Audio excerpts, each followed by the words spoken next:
too many here for the public hearing. I don't think it's going to be very controversial. Yeah, I know.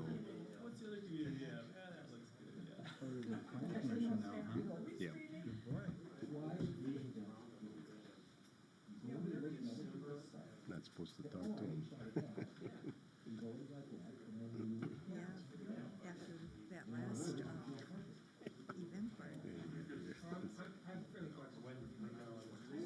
Oh, do not meet with petitioner. An old friend. you're going to do it, you can't be rude, so Yeah, we didn't discuss anything. you're my witness. I am your witness. Yeah, but I just want you to know, this is the time where it's pretty late. Sometimes I can say, Yeah. But you don't get to.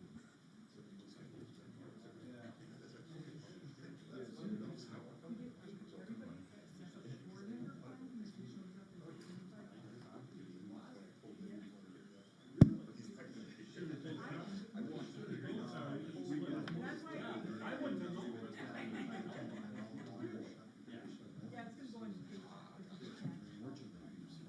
So it's essentially like 50. Dan will, because he'll be under the 600, so he's gonna get just a regular check.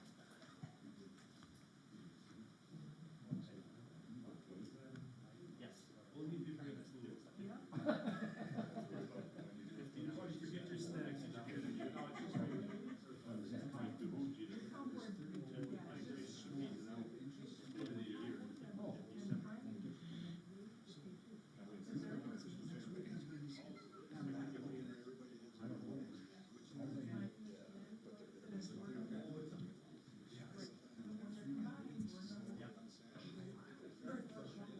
This must be the hot seat. The thing doesn't go off. Oh, my goodness. Well, John Henneberry did some changes with our wires down here. Maybe he affected yours. Huh.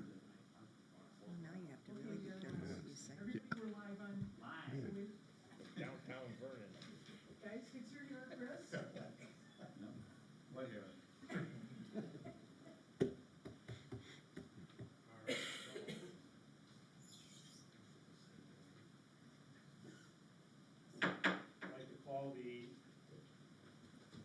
I'd like to call the Town of Vernon Board of Supervisors and Plan Commission joint meeting to order. Today is October 9, 2019, with the pledge and a moment of silence. Allegiance to the flag of the United States of America and to the republic for which it stands, one nation, under God, indivisible, with liberty and justice for all.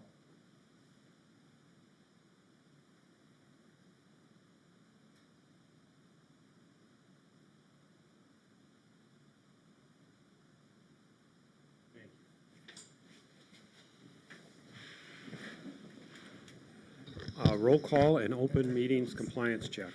Chairman Carl Fortner, Present. Supervisor Commissioner Jeff Millies, Present. Supervisor Gary Wildy, Present. Supervisor and Commissioner Fred Mahalik, Present. Supervisor Lorraine Dashick, Present. Commissioner Dan Nowak. Present. Mr. Chairman, a note for record that you do have a quorum of your town board, you have a quorum of your plan commission, and the town planner zoning administrator, Sean Malarkey, is here also. Mr. Chairman, the agenda was posted inside and outside the Vernon Town Hall to the media, to businesses within the town of Vernon, and on the town of Vernon's website. It is a courtesy or in full compliance with the open meetings law. Okay, with that, thank you, Clerk Shu. With that, we'll open the public hearing, and we gave notice that public hearing will be held tonight jointly with the Town Board of Supervisors and Plan Commission, October 9th, to consider the application to replace a Waukesha County conditional use permit to a Town of Vernon conditional use permit for the Vernon Lutheran Church, and also to add a small storage building on the property. Property is described in the agenda, and representing Vernon Lutheran Church is Mr. Chris Peterson. Mr. Peterson, would you come up, please? So typically, the conditional use permits, I think we have Sean just give a brief overview of the conditional use permit that's being requested, a little background and history, and then we turn it over to Mr. Peterson to provide evidence, hopefully substantial evidence that meets the requirements for the conditional use. And Sean's got a matrix, and we've done this before, so please, take notes. And we need to ask questions while the public hearing is going on. Once we close it, then you can't be asking Mr. Peterson questions. So keep that in mind. And so Sean, I'll let you kick it off. Thank you, Mr. Chairman. So Vernon Evangelical Lutheran Church has operated on-site since, I believe, 1960, when the original conditional use permit was issued by Waukesha County, when we were under county zoning. It's been updated over the years for expansion. And so currently, we are under town zoning. We're no longer under county zoning, as you all know. And the petitioner wishes to build a shed on the property, and so that's fairly non-substantial. However, the conditional use permits that were issued in 1960 and subsequently amended over the years were fairly vague. There were no provisions in there for minor modifications or updates, and now that we're under town zoning, it really behooves us to convert that county conditional use permit into a town conditional use permit. So that's what we're doing tonight. So normally, if this already existed as a conditional use permit in the town, we do have provisions in the general conditions of our permits that allow non-substantial modifications to plans if the plan commission determines it to be non-substantial. So typically, if you came in for a shed on the property in the future, once this is established, the plan commission could say, yes, this is fairly non-substantial, doesn't affect the operation in any meaningful way. No public hearing would be required, no conditional use amendment would be required. We could just amend the plans associated with it. But we're not there yet, so we have to establish the conditional use permit. So with that, I just want to remind you, the chairman alluded to it, based on newer legislation, all conditional use permits must be established or amended based on substantial evidence. The petitioner basically needs to prove that he is going to meet, or he is meeting or will meet the conditions established in our ordinance or through the staff review and plan commission and board review process to that effect. And so my staff report includes all of those conditions that are in the ordinance, all the conditions that have been established. As part of the staff report, I do know that the applicant has seen these, and as far as I know, has agreed to them, but he will speak to that as well. So that's all I have, Mr. Chairman. Okay, before we get started with Mr. Peterson, everybody follow it. We need to ask questions before we close the public hearing. The other item is, I should ask the board and the plan commission. This is to remind everybody with the new law, this is a quasi-judicial hearing. We should have had no contact with Mr. Peterson or any other official at the Lutheran Church. I just wanted to make sure that no one had or had another reason to abstain from the discussion or the voting or the decision-making. Once burned, twice shy.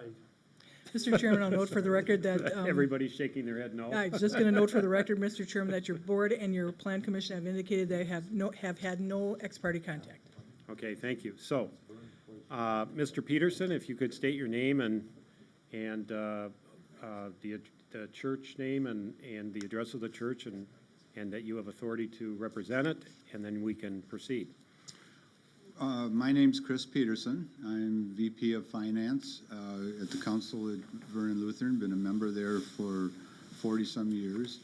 And as churches grow and needs are needed, we've decided that a shed, a 12 by 20 foot shed, would help with storage of seasonal things that we use. It needs to be rodent proof. It'll have a cement floor to it. It's a prefab plastic building with a roll-up door that will address all the concerns that the church had. The church was originally located in another part of the town of Vernon, and as you had said, Sean, it moved in the 1960s to its present location and has undergone several additions to accommodate the needs of the church. And so this was just what was, you always think it's going to be an easy thing, we just need a little shed, but then, as you explained, there's all these steps to go through. So I'm willing to answer any questions you may have about that and make you feel that it's a safe thing to do, so. Could you speak to the plan of operation and the conditions that are written in the plan and your agreement to those? Could you also speak to the specific conditional use considerations for churches outlined in my staff report, and then also the general conditional use considerations and how you meet those conditions? Well, the church has been operating as a house of worship for a number of years. You'll see in the review the uses of the inside rooms that constitute either office, administration staff. You'll see the Sunday school rooms, of which many of those rooms are dual purpose. We do open our church up to other groups that want to meet. We provide a meeting space for AA. We provide meeting space for Boy Scouts. There's also a yoga class that comes in and uses it in the morning, and at no cost. So we feel that if we can have our doors open in that aspect, that people would feel welcome and at any given time feel a need for a church home, that it would be that way. There were, I believe, I counted, was it 100? I forget what it was, Sean. How many parking places? 151. 151. Thank you. And that was that's asphalted and maintained and sealed, and there's outdoor lighting. I believe the last thing that we went through was putting up a lit sign, and that went through the Waukesha County permit process. So otherwise, lately there hasn't been that many new projects being started. So the plan of operation that's described in my staff report, you agree that that's accurate and you agree to meet those? I've read all of it, and I do agree. You do, okay. And so also under specific conditional use considerations, so for churches, synagogues, and other buildings for religious assembly, there's a couple of conditions. One is that the building footprint is no more than 50% of the subject lot is allowed. It does not occupy more than 50% of that. And height limitation shall be 35 feet. The building does not exceed 35 feet as well. So it meets those conditions. Lastly, I'd ask you to speak to, before the Plan Commission may ask questions, speak to the general conditional use considerations. And so these are for any conditional use in the town, and those are whether or not the use violates the spirit or intent of the comprehensive plan of the code, whether it's contrary to the public health, safety, or general welfare, or whether it's hazardous, harmful, noxious, offensive, or a nuisance by reason of appearance, noise, dust, smoke, or odors, or other similar factors.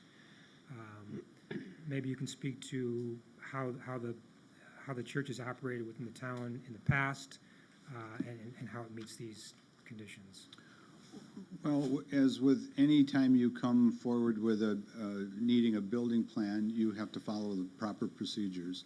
And as we've gone through this in the past, and followed, but that was through Waukesha County. And so after conversation with you, Sean, and understanding that because of the Vernon now operating rather than Waukesha County, it was entirely understandable that the conditional use has to be established by the town. So it was more effort than maybe previously thought, but certainly you've made it easy enough with your plan and what you put forward. We gave you a to-scale diagram of the property and where the shed would be located, and it meets all the parameters that were you declared. So, and it certainly isn't going to have any dust or smoke. So I don't know. I think we're, I know you have to cover all the parameters. Yeah, fortunately or unfortunately, this is something we have to do Sure, to establish substantial evidence to meet our code for conditional use. Yeah.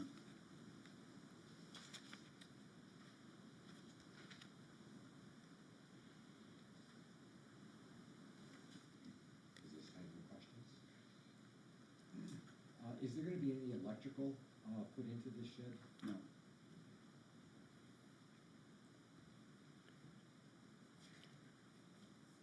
Sean, do we know if there were any violations of the conditional use through the county at all? Okay. Yeah, no violations, and the conditional use permits themselves were pretty thin in terms of what was established as part of them, because the original was established in 1960. So what I've done here is basically taking the existing operation and all facets of the operation and memorializing it in this conditional use, which includes the variance that was allowed for the sign itself. That was for the sign, I believe, Correct. The For variance, the or- sign, yeah. The one, the variance, so there's, the reason that the variance was granted is because it's a residential district. It's a conditional use in the residential district, and under the county zoning code and under the town zoning code now, residential signage is severely limited. It was 6 square feet in the county, and it's 16 square feet in the town, and obviously there's a lot more square footage out there than that. So the variance basically was for the extra signage for a church as a conditional use in a residential district. I saw, I believe in that variance, that there was no lighting Correct. allowed on that sign. The long sign, the long monument sign that faces National Right. Avenue has no lighting, and that provision remains in this conditional use permit. Is there any need for lighting at this time, or On you? that monument or Yeah. that sign? No. No, okay.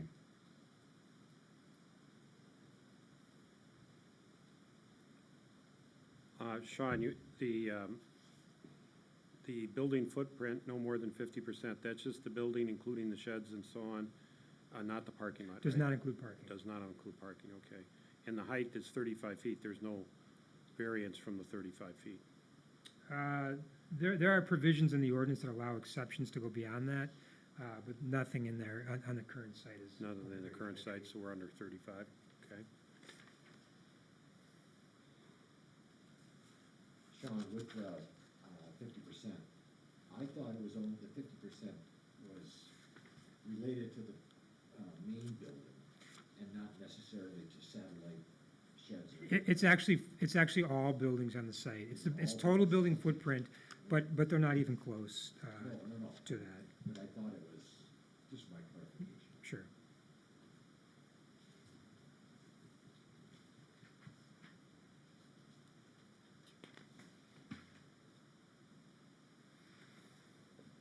Sean, is this something that's going to be done now with all conditional use permits that were issued by the county? They'll have to come forward now to the town? If they want to make changes, it'll have to be converted to a town conditional use permit. And the chairman has that on your staff agenda to discuss on the 24th. It seems like a hassle. Well, but once it's done, I think that Yeah. it's part of converting town of Vernon to its own zoning, and this is part of it, unfortunately, got kind of caught on it, but, Yeah. but once you're under conditional use with the town, then going forward, you'll be fine. You know, it's a one-time, I view a one-time transition to town zoning, unfortunately. Other questions? I'm just going through my notes here and making sure it's covered, but while I'm reading, please ask questions if you've got any. Oh, from my perspective, it was pretty easy flow, easy reading, with Sean's help. And it was something that I don't have any questions for. So, it's your compliment. So, Well, the process that first started out by coming in, we talked to Vince and the building inspector, and then Karen said, let's, see what we have to do, because it was new territory for her as well. And then when we had the direction from Sean put this together, and it was like, oh, this is, you made it very easy, so I appreciate that. Thank you.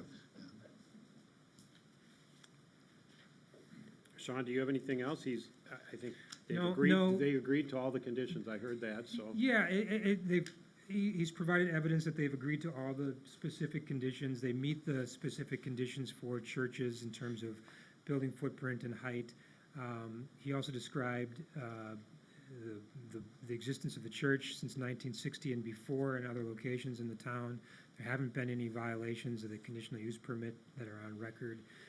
It's been a good member of the community, and so the argument was made that it meets the general health, safety, and welfare provisions of the general ordinance as well. So the next step, if you're satisfied, would be to close the public hearing and very quickly go through the conditional use worksheet.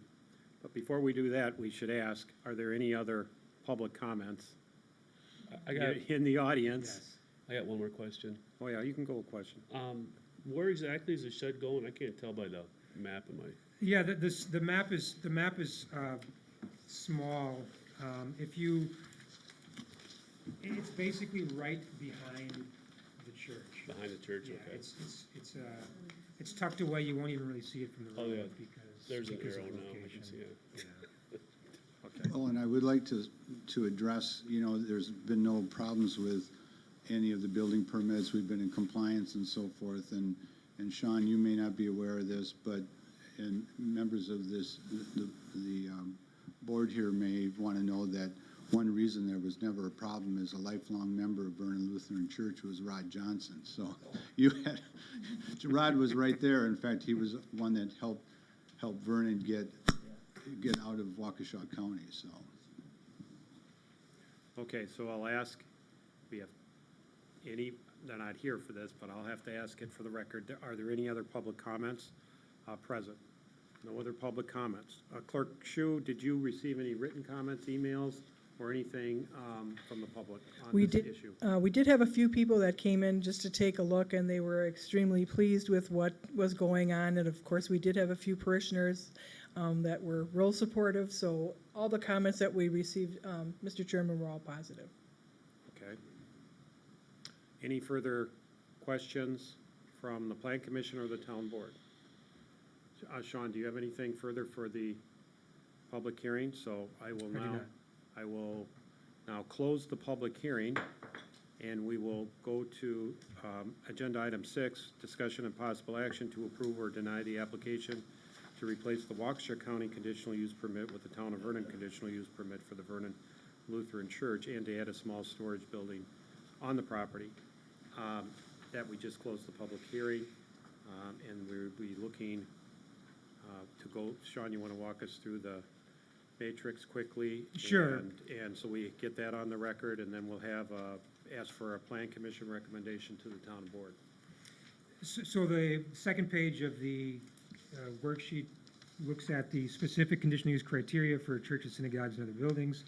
And so we're making the determination whether or not each condition is applicable, whether the applicant has provided substantial evidence, has any evidence been provided to the contrary, and is the condition met. So the first one, the total building footprint, no more than 50% of the subject lot, and the height limitation is 35 feet. So is that applicable? Yes? Yes, that's right. Yeah, and if I don't, I guess if we don't hear any dissent, we'll assume by nods that it's applicable. So those are applicable. Has he provided substantial evidence that those are met or will be met? Yes? Any substantial evidence to the contrary have been provided? No? And so the condition's met.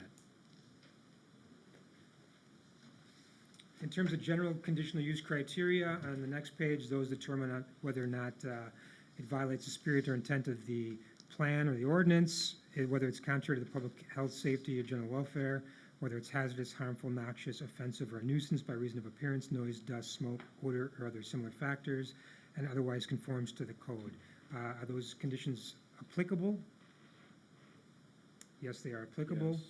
Yes. Has substantial evidence been provided that the church meets or will meet those conditions? Yes, basically by evidence of how they've how they've functioned in the town in the past, at that same location, and will continue to do so. No substantial evidence has been provided to the contrary, and so the condition is met. And so finally, on page 4, these are my specific conditions within the staff report.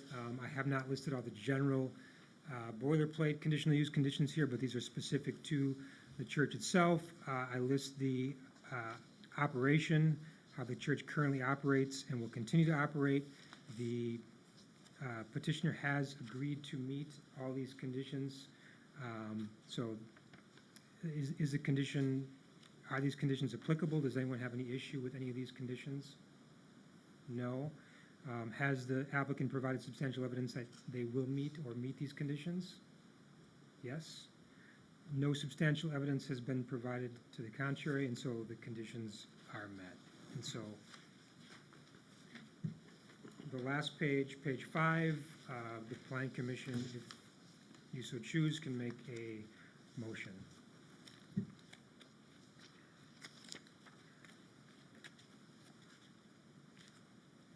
I'll make a motion to recommend to the town board for approval of conditional use for the Vernon Evangelical Lutheran Church as presented by the town of Vernon planning by the applicant. And I'll second that. And then that motion, Sean, that's with your conditions, right? Yeah, as presented by the town of Vernon Vernon planner. planner. Yep. So that includes his conditions as presented. 1 through 7? Should we put that as a friendly amendment? Yeah. Well, Yes. it's more than conditions 1 through 7, Okay, because let's- 1 through 7 are only the very specific conditions in the conditional use worksheet. It's as presented in my staff report, Okay, which, okay. So, As presented by the town of Vernon planner, so that would cover all your In the conditions, staff report. correct. including the sign waiver. I just want to make sure we're. Yeah, and so. The sign waiver and, So it's the plan of operation, how everything currently operates, the existing signage that's already been approved through variance. It's the fact that there'll be no junk, debris, et cetera, on the site. It's that he agrees to inspection of the premises following 24-hour notice, that they'll obtain all necessary permits from the town, and then our other standard condition list for conditional uses. okay. As he stated in his staff report, okay. Okay, discussion by, this is a plan commission discussion item, or a motion. So any discussion by the plan commission? Mr. Nowak, Commissioner Nowak?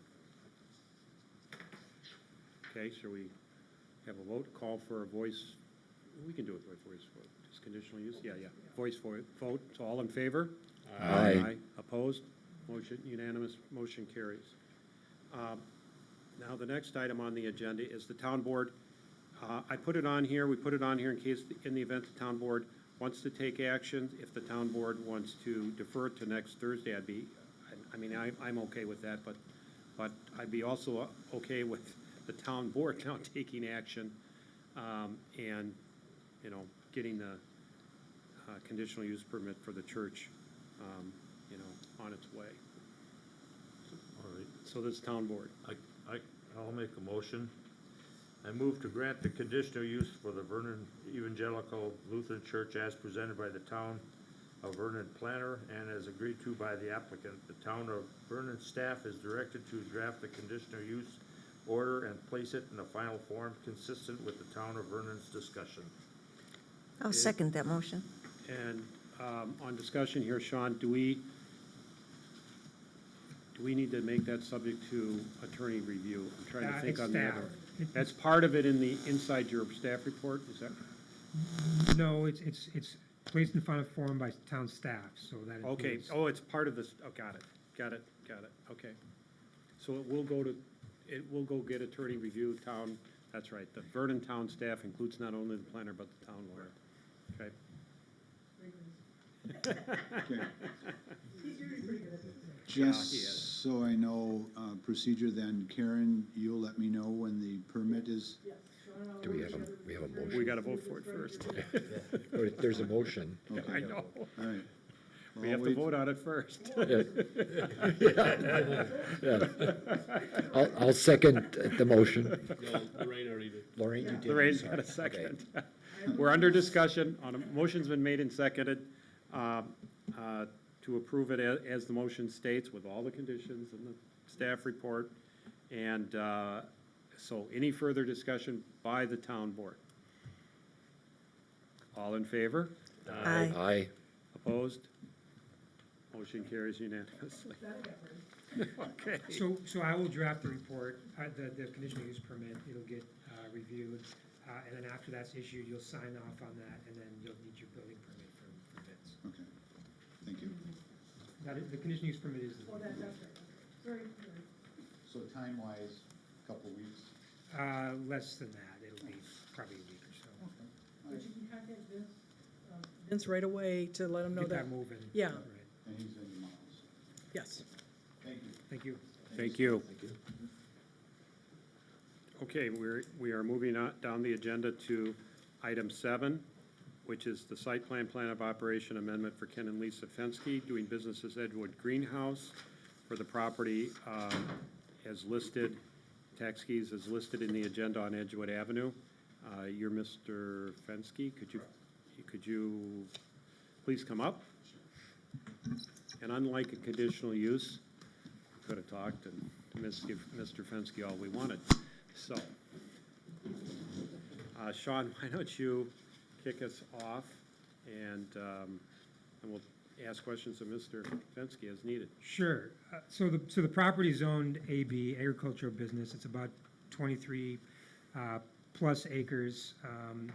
There's an existing site plan of operation for the site, and there's been many changes over the years and change in ownership, et cetera.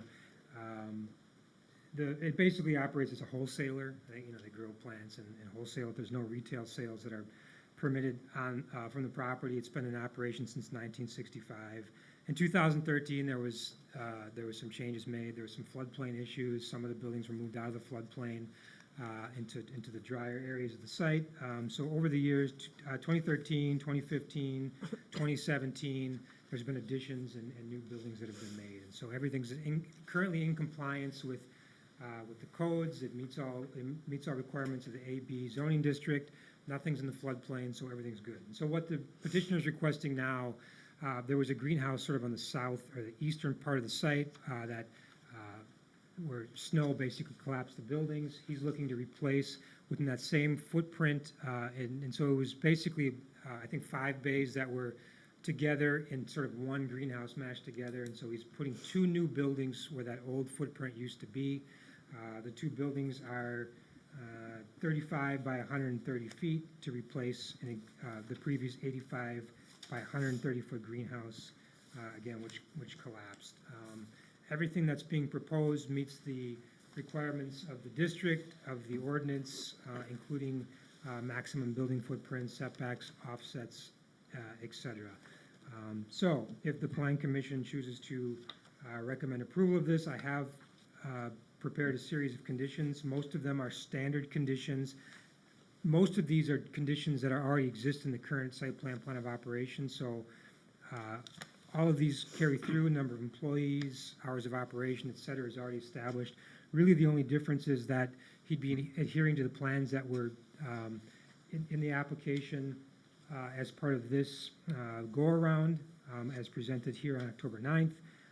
That would permit the construction of the 2 new greenhouses in place of the previous footprint greenhouse. And then I also made a couple of corrections to the old site plan. There's basically a couple of buildings that were approved in the past that will no longer be built. One of them is the storage, the covered storage that's shown in the site plan that's to be removed.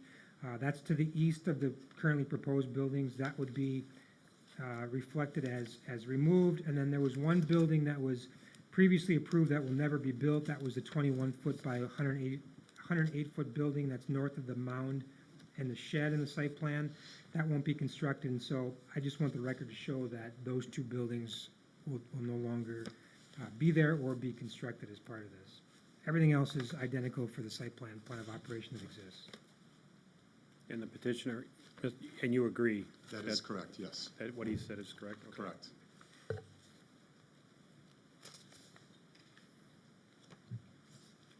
And wholesale only, no retail? That is correct. Yep, the wholesale Costco and Steins. Say the last part. Costco and Steins Garden Center.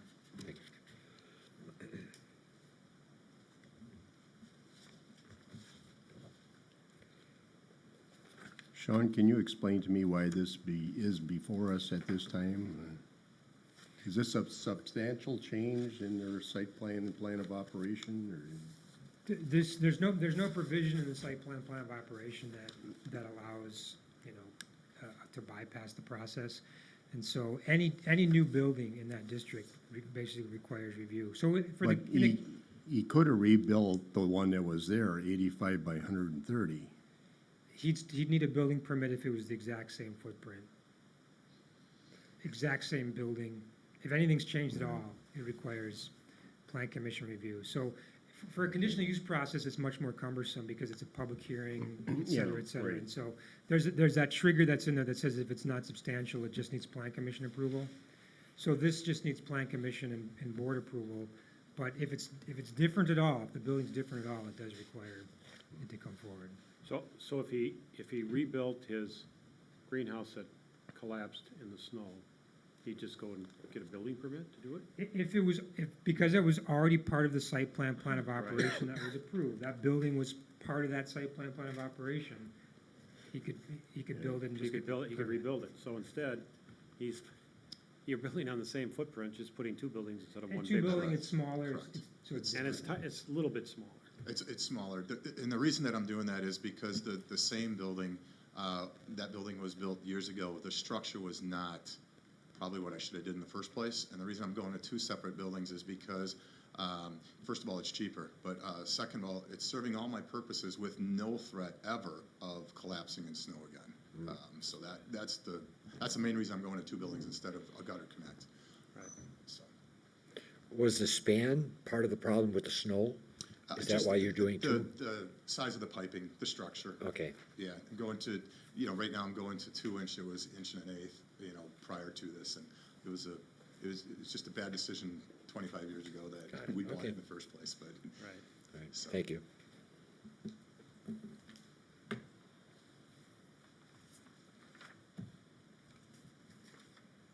Any further questions for either Sean or Mr. Fenske?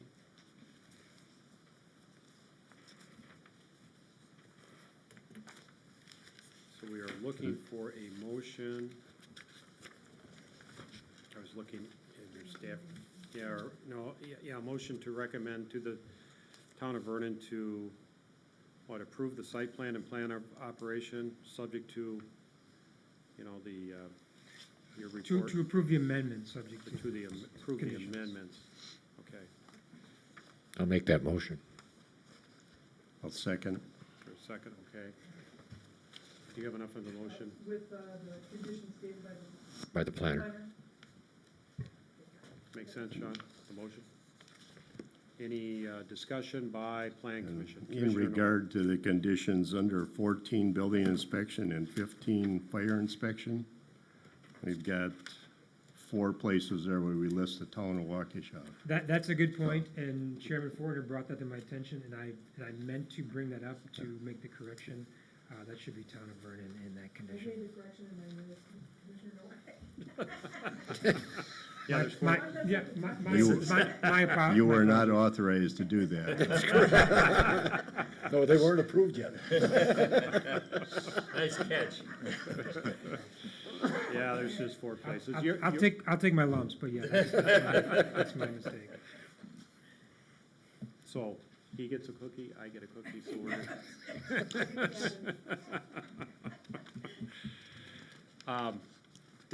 Further discussion by the Plan Commission. Okay, so we have a motion made and seconded. All in favor? Aye. Opposed? Motion carries unanimous. Okay, 7B, the town board now can take action or agree to take it next week or at a future meeting, but if we're ready, if the town board, this is town board is ready to take action, we'll entertain a motion. And that motion would be to approve To accept the plan To commission's recommendation. to accept the Plan Commission's recommendation for the amended site plan and plan of operation with the conditions stated by the town planner. I'll second your motion. Okay? Yeah, I'll make that motion.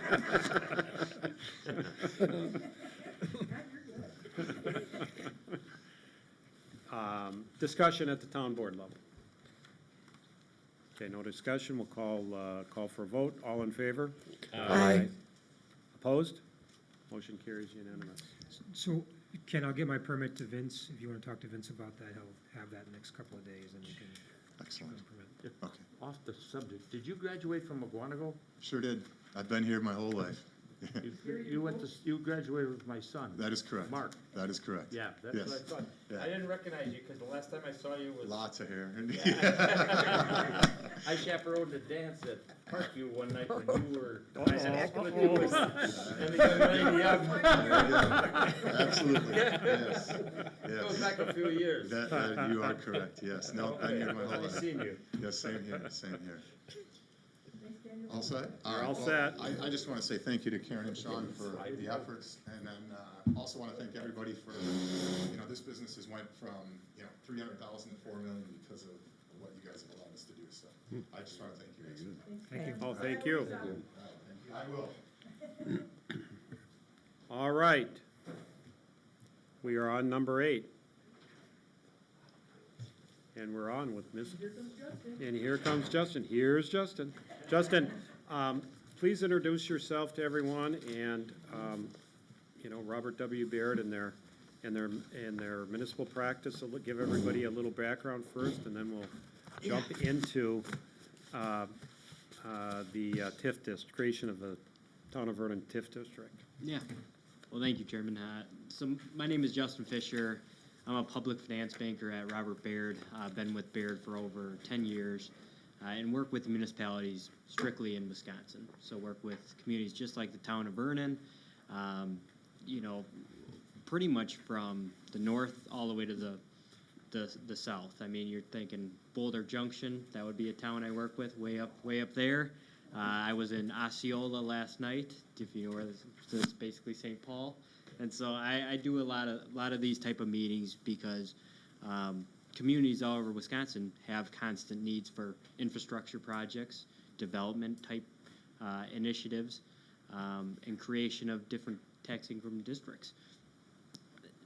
Tax increment financing in districts is the #1 economic development tool available for municipalities in Wisconsin. And that's why it's so popular in Wisconsin. You could think of communities like Waukesha or Green Bay or De Pere. They have 15+ tax increment districts throughout their community.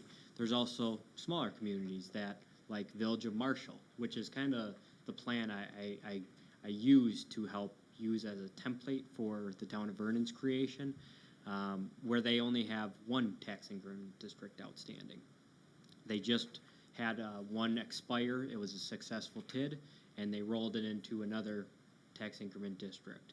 So they're kind of, they have momentum there, and they've been able to utilize the tax increment district as an incentive for potential developers to come in and say, okay, let's go to Village of Marshall versus, City of Waukesha or someone else that may have the ability to offer an incentive, because at the end of the day, the developers have choices unless they specifically want to be in your area. I mean, you think of like in Oak Creek right now, they're a very highly desirable place to be in. There's just development nonstop there. They don't necessarily have to go out and promote themselves. Many other towns and villages and so forth in Wisconsin, they do need to show why developer come build an apartment complex in our community, why come build a commercial space and so forth. And so this tool really allows you the ability to compete, because at the end of the day, you want to try to improve your community. And if you're able to, increase the value in your community, that could potentially lower the tax rates for your constituents and so forth, and get better amenities for your constituents and so forth. So that's why this tool is in place. And Baird is a firm that works with communities all over on this particular project. And then this ultimately,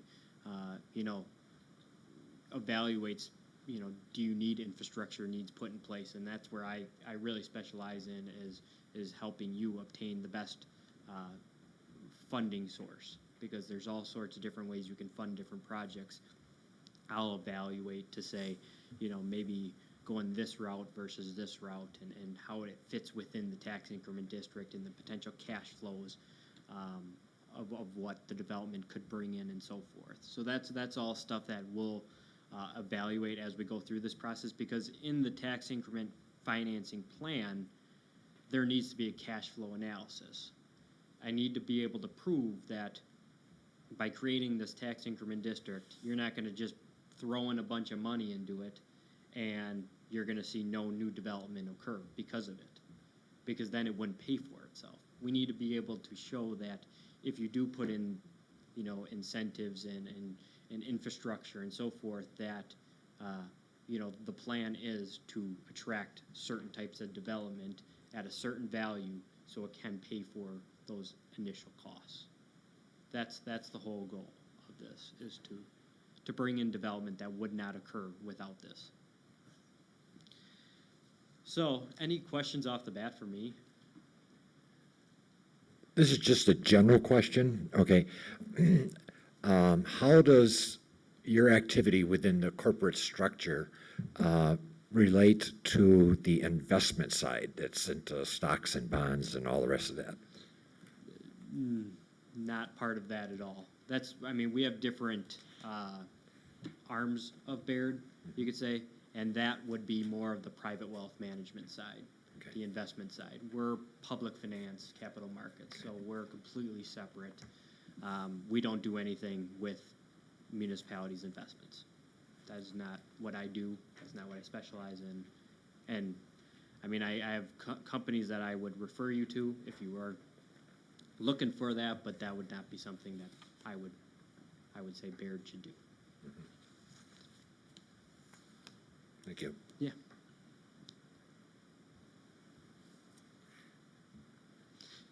Okay. Well, I guess we could just jump right in. So I sent out a few items to Karen and Carl for, review to kind of get this process started, because this is a few month process from start to finish. And really tonight is square one with, the planning commission and town board meeting to essentially give approval to move forward with creating a tax increment district. That's the first step. Then going forward, it's getting together what's called a project plan. This is a document that your constituents can read, and really the Department of Revenue will review to make sure that certain requirements are in there and that you meet them. There's also going to be a joint review board that needs to be put together that will evaluate the project plan, and they will vote to say, does it make sense for you to create this tax increment district or not? As long as the project plan is showing that the potential projects and area makes sense and will cash flow, that shouldn't be a problem. The joint review board should be fine. I have never had a joint review board deny one of the project plans that we've created. But it's also, we need to follow the rules, and this is kind of a good layout of what we need from the town to get this put together. So the first item we should probably go through is the TID number 1 creation timeline. So you can see that, it's basically going to be a 3-month process. And that's if we hit all the dates that we have targeted in here. It's a pretty, there's a lot of different meetings that need to take place, different requirements that need to be hit. But this is really step one, for the town to review this and say, this makes sense, these dates will work for us. Because you tell me if something on here is wrong. As far as the newspapers, there's certain notices that need to go to the newspaper. Do those dates make sense in here and so forth? That's the feedback we need from the town, as we go through this. But you can really see from October 9th to November 1st, that's when we're getting the project plan basically in order. And really, the main thing we need in that is gonna be, what is the tax increment district? What's the boundary for this potential tax increment district? And then once we have that, what parcels are in there? What's the value of the tax increment district? If that value was frozen tomorrow, what would it be? There's also, so the mapping needs to be included. It really, we'll go through the project plan in a little bit more detail. But I don't want to go through step by step. I mean, that's you can take a look at that. It's really, I just want to get this in front of you to say, is there anything wrong in here? Do I need to be aware of anything? Because based on this, we want to hit a target date with a final action by the Joint Review Board, on December 12th. That would be the goal. If we can hit that, great. If we can't, you tell me if we need to move some dates. Carl, I have to defer to you, but the submission date by October 31, 2020, at the end of all these dates, is that a correct date? At the end of all these dates. This- No, that's, Justin, if you look at the third page, we go, if we're trying to hit, I noticed that too. If we're trying to hit December 12th, final action by the Joint Review Board, then the 13, is notice to the town, and then we have to submit notice to the Department of Revenue. And then the last line, it says submitted by October 31, 2020, submit complete application to DOR. I think that's right. That's the end of Yes. I think that, it's 2020, not 2019. That's No, but the end 20. of the Department of Revenue, like fiscal year for TIFs, right? Is that Yes. right? Yes. Exactly. I thought that the date that we were responding to was June or July of 20. We need to get it established. If we're trying, the date he's referring to is the date that if we're trying to incorporate as a Oh, village sure. at the same time. Sure. That date, there's a sunset date on that statute that we're working under is June 30, 2020. Got it. But it's just to establish or create a TIF by that date. Far enough in advance, because we have to schedule a referendum. Needs to be done far enough in advance to Yeah. put that to a referendum vote. But I think we're created, right? I think when we talked to you and Brian It'll at the basically be frozen January 1 of 2020. 20 would be the creation date. Mm-hmm. Okay. So. Thank you. yeah, Is when the base value would be. Yep. Right, that would be the base value. That's the date the TIF would be legally created. And the report that's on December, that's just a report. Mm-hmm. Actually, it's probably created December 12th, isn't it? Or 13th or something like that. It would actually be December 5th is kind of when When DOR it would be, would oh, put yeah, it basically in place. in place. And then you'd have 20 years essentially from that date based on a mixed-use type tax increment district. Right, TIF districts have a finite life, and that's you referred, that's important Mm-hmm. towards the end, that you have everybody knows when the beginning date is. Yes, yes. So that's just, that's something that, Karen and I and Carl will work through, the timeline, but that's a starting point, and we'll confirm those dates. As far as the project plan, that's probably the next thing I would like to go through, because this is really the meat and potatoes, you could say, of what this is.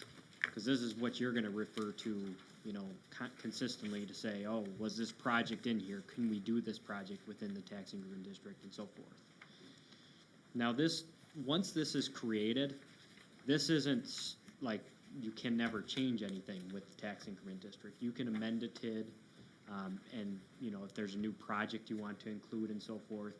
But the main thing with doing this off the bat is you want to be general enough because you don't exactly know what projects for sure are going to go within the tax increment district. So you want to try to incorporate it, you know, fairly broad, so you don't have to go through that amendment process every time you do a little project here and there. So you can see that, you know, there's different officials that we list in here. The one thing I want to point out is at the bottom, the Joint Review Board. So this is made up of essentially a town representative, which Carl in this instance. Waukesha County would have a representative, Waukesha County Technical College, and Mugwanago Area School District. And then there would be a public member of the town that would be selected as well. And so That was me. With the officials for the town board, we had a recent election, and you're showing Ed Moline for Supervisor 3. yeah, this is.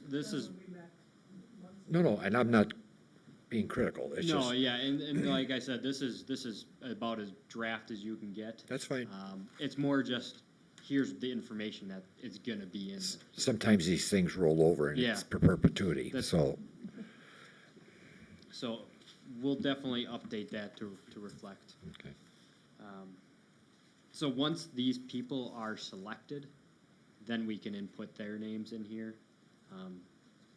But that'll be kind of up to them on who they want. Then they usually put the same person.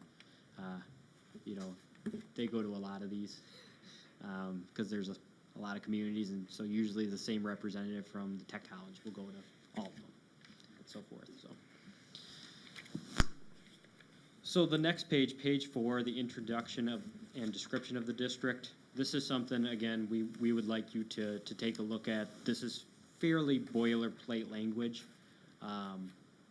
but we try to gear it towards the town of Vernon's, you know, when we met with Carl and Karen, what kind of the original vision was for the space and so forth. It also was kind of determined that a mixed-use district would be probably the most flexible based on the developments that may be envisioned for the particular area. And like we talked about earlier, mixed-use district carries a life of 20 years. That also means that there's an expenditure period of 15 years. Basically think of it as 5 years less than the life of the tax increment district. So that means you can fund projects or you know, or give incentives up to 5 years prior to the end of the tax increment district. Because really what that's trying to do is, if you only have 5 years left, are you really gonna be able to capture enough tax revenues to pay off that expenditure that late in the game? So that's kind of what it's geared towards. So why don't we just talk about that real quick, the tax increment versus, and Sean, you may have gone through this with the town board, so you tell me if I should go through what a tax increment is. No, I didn't, all we've done so far as a body was to look at the maps and talk Okay. about potential areas for the TID. I think everyone knows generally what a TID is and what the purpose of a TID is and what the town's purpose for the TID will be. Okay. So if you just want to hit the high points, that'd probably be Yeah. the best. So once this TID is created, the value within the tax increment district is frozen. And then any new development that would occur, or the values increase within that tax increment district, that additional tax revenue, you know, say it's worth $1 million day one, the next year is worth $2 million. That additional $1 million is taxed, and that tax revenue is used to pay for the expenditures that would go within the tax increment district. That's how the cash flows would work. So if you start out with $1 million and it goes to $10 million, you have $9 million of additional tax revenues that can go towards paying the expenditures for the the sewer lines or, something that would need to be put in as infrastructure or incentives. So that's kind of the quick and dirty of how it works. So the main thing with page 5, the summary of findings, the but-for test. Would development occur but for the creation of the tax increment district? If you can honestly answer that question as, we've thought there would be development on this property, but, 20 years have gone by and nothing's happened.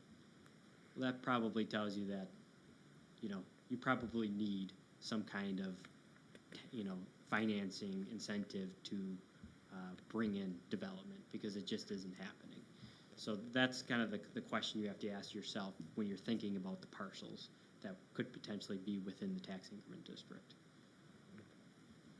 If it's in prime real estate and you got 5 developers looking at that property and you absolutely sure that it's gonna, that someone's gonna take it, you may not want to include it. But if you're not sure that that developer is gonna take it because he wants some incentive or he wants some infrastructure put in place before he commits, then that's probably a good case for including in a tax increment district.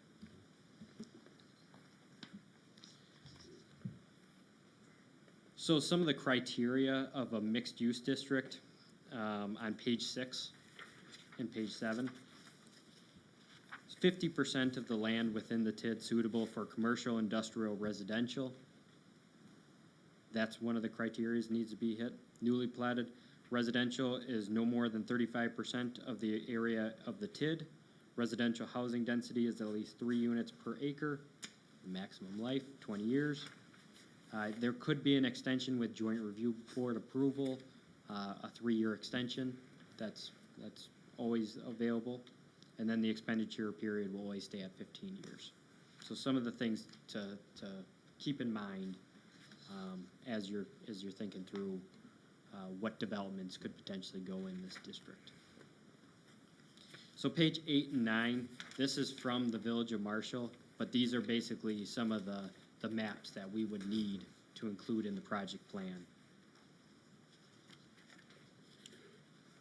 So one of the main things to keep in mind when you're thinking about the boundary is the area has to be contiguous. It can't be, one parcel over here, another parcel over here. You can't just pick and choose parcels. It's all got to be connected. There could be a gap in the middle of it, but it's got to basically somehow be contiguous. So you can get fairly creative with that, but something to remember as you're thinking through which properties to include. Then there'll need to be a parcel list of the different parcels within the tax increment district. You can see that the one that that Village of Marshall created, it was a pretty large tax increment district for their community. They included a pretty large area. So as you can see, a variety of different parcels. There's also on page 13, so you can't just say, let's make the whole town a tax increment district.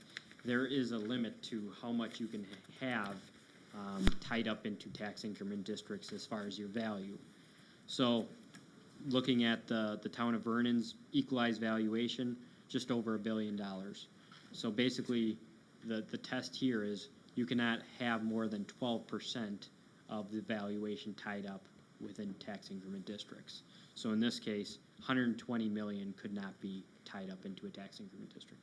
As long as you can, your boundary includes properties that do not exceed 120 million, which I'm guessing they would not even come close, you'll be fine. But that's the test we have to prove out as we're going through the process. And Justin, that's today's value, right? Not the increment, that's today's value. Today's. Right. Today's, yep. So you could start out at 10% and hopefully go to 15 or 20, and you'd be fine. Yes. With the build yeah, out. and that's a good thing. That would be a good thing. That's a good thing, but then it's, now we got momentum. We want to create another tax increment district, and we can't. So, you got to be somewhat mindful of the properties you include. You don't want to get too close and then all of a sudden become restricted. Let's see here. So the proposed projects. So the number one item that has to be implemented off the bat for a town is you meet the criteria of 3,500 people, you meet the criteria of having a valuation of 500 million plus. But the criteria, the third criteria for a town to be able to issue a tax increment district is you basically need to have sewer service to the district. It needs to be, sewer needs to be available for the district. And so as long as that's the number one project, DOR is fine with the town creating a district just like a city or a village. Does it say how much of the quote-unquote district or the town has to be sewered? No. Okay. So to clarify, it's sewered at the time of when development is expected to happen. So when development happens, it has to be served by sewer. Yeah. Not to create the TID, does it have to be served by sewer? Correct, but when correct, yeah. Once the TID is created, as long as, yeah, you basically, it has to be the first project implemented, And then everything in the TID has to be served by sewer then, essentially.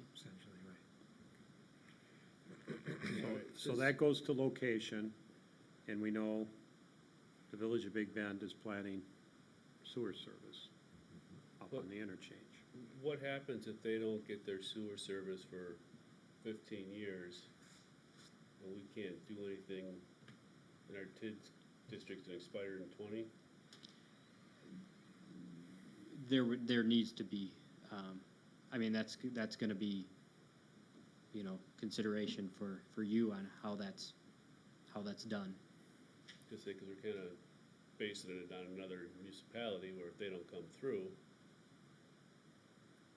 Well, their TIF will long expire true. before that. I mean, they're on the Well, I gun. mean- I think they're 8 years in, I think, with nothing. So they gotta start doing something Right. soon. Well, and there's been some, There has been some discussion. right, With Town Realty, for Correct. example. Public discussion, actually, it's not a secret. 13, so they're 6 years in. I overstated, sorry. Yeah, I know. 6 years in. If there's any residential in that TID district, are the residential people required to hook up to sewer? Well, let's talk about residential and what exactly that means. There is a requirement, I think, that it's got to be 3 units to an acre, is that right? Yeah. And the residential it wouldn't be single-family homes necessarily, although it could be, but the more likely project might be senior housing, where, Which you would want sewer. which you'd want sewered, and you would meet the 3 units to an acre quite easily at that point. But you don't need to have residential as part of a mixed You use do TID. not You know, need- If you have Well, commercial and it could be- industrial, for You instance. just need two different kinds. Condos. Well, that And too. anything, You're yeah. right, multifamily. Commercial, industrial, Right, so we gotta pick residential, the just area a where- mixture of Okay. Want the that, two.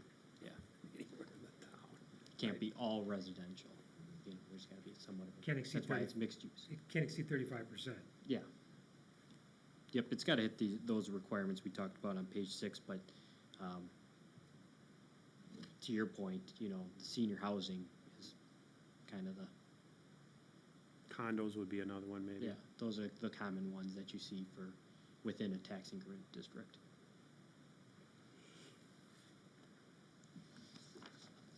And that So- type of housing would be, you know, off a major highway like ES 164. Right. Right. And that wouldn't be existing residential, wouldn't be single-family existing. homes. Right, it would not be existing. So I included, or I left in on page 14 and 15, some of the projects that you can kind of see what other communities have put in their project plans. You know, it can be anything from, you know, acquisition of land to, you know, a water tower, you know, project, or, you know, it can really be anything that you think would be beneficial within that tax increment district. Not only for helping with development, but also just better for that area. hopefully you have enough tax increment, that revenue, to pay for some of these other projects that the town wants to implement and not have to borrow for, and pay for it from a levy perspective. So I left that in there so you can take a look at those. You can see then we'll need to detail out the list of project costs.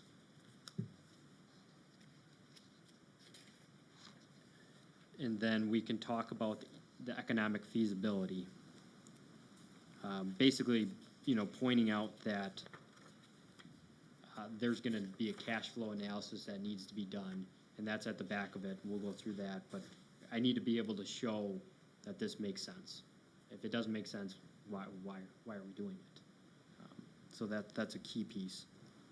And then you could see all the different methods of financing, whether it be issuing bonds or state trust fund loan, or what's called as a pay-as-you-go financing, which is basically a developer incentive to say, developer, you pay for everything, and then we will reimburse you up to a certain amount of the future tax revenues. Now, being the town of Vernon, has never created a tax increment district, is not, you don't have necessarily, it's not Oak Creek. It may be harder to get that type of, incentive. Developer necessarily doesn't always want that. They don't want to upfront, they don't want to pay for the project upfront. They'd rather have the town contribute some money upfront, versus them. That's just the way developers are. Now, if development starts occurring within the town, that's absolutely something that could be a possibility. And it may be off the bat. Maybe there is a developer that really wants to be in here and is willing to do that and wants to support the community and so forth and willing to put the money up front. That's great. But that's all stuff that we, as we're seeing different developers come in, that's something that we can evaluate to say, maybe you give this type of incentive versus this type of incentive. Instead of the village funding 15% of the project cost, maybe we'll give the 20% pay-as-you-go financing, because then it'll eliminate any of the village's risk from that project. Maybe it's give and take a little bit. That's all stuff that would need to be evaluated. But that doesn't need to be decided up front. That's going to be Nope. as developers come forward and the project That's- proceeds. Yes. Those are good times. Those, because you got someone Right. wanting to be in. The rest, I would say, just take a look at. I will go through page 23. This is that cash flow pro forma analysis. And really, it's kind of hard to see in this. But when you look from the left side of the page and then going over to the right side of the page, the high level is, you can see the base value for this particular tax increment district. It says in here, the amount you may not be able to read, but $15,424,657. So that was their base value for that particular tax increment district. They expected construction increment within this district. You can see the next column there, 1.5 million, 6 million, 1,500,000. That's all just best guesstimates based on the projects that they're going to implement within the tax increment district. They had to get some good infrastructure in place in order for the developments to potentially come in. But that's what their best guess was. Then you can see what the tax revenue based on that $10 million in additional construction increment would generate. And you can see, the first year, $35,940. Then it goes up to $191,000 and so forth. So basically at the end, $7,422,000 would be potentially available towards project expenditures. Sorry, where did the first number come from? I'm following along with you. Yep, so in column E, that tax revenue column. Oh, yes, okay. So based on the TIF increment over the base, that's the difference again. That $1.5 million taxed at a $23 mill rate would generate that 35,970. And then going forward, you can see how it adds up. Then on the right side of the page, we have to factor in the hypothetical costs to get these projects implemented, because, you know, it may require some borrowing to get the sewer in place, or roads in place, or, you know, something that would make an area more attractive for development. In this case, they expected potentially about $1.5 million in infrastructure needs up front, and then the remaining $1 million and $2.5 million in 2020. That's what would help generate that construction increment that we talked about prior. Based on all of this, you know, because that is a cost, and those combined expenditures, $7,382,000. So basically, when you look at the tax revenue versus minus the combined expenditures, we need to show that the year-end cumulative balance is going to be positive. It's hypothetical, you know. Trust me, when we start this, and then 20 years from now, when we look back at how it looked, it's going to look completely different. It always does. This is really just, let's get something out there on paper and try to generate something that wasn't there before. Justin, is the state really receptive to the creation of bids and tips? Absolutely, yeah. They are a big proponent of it. They see it as a great tool for municipalities, that it levels out the playing field, because it gives communities an opportunity to get a development that they may have never received, because they can give an incentive.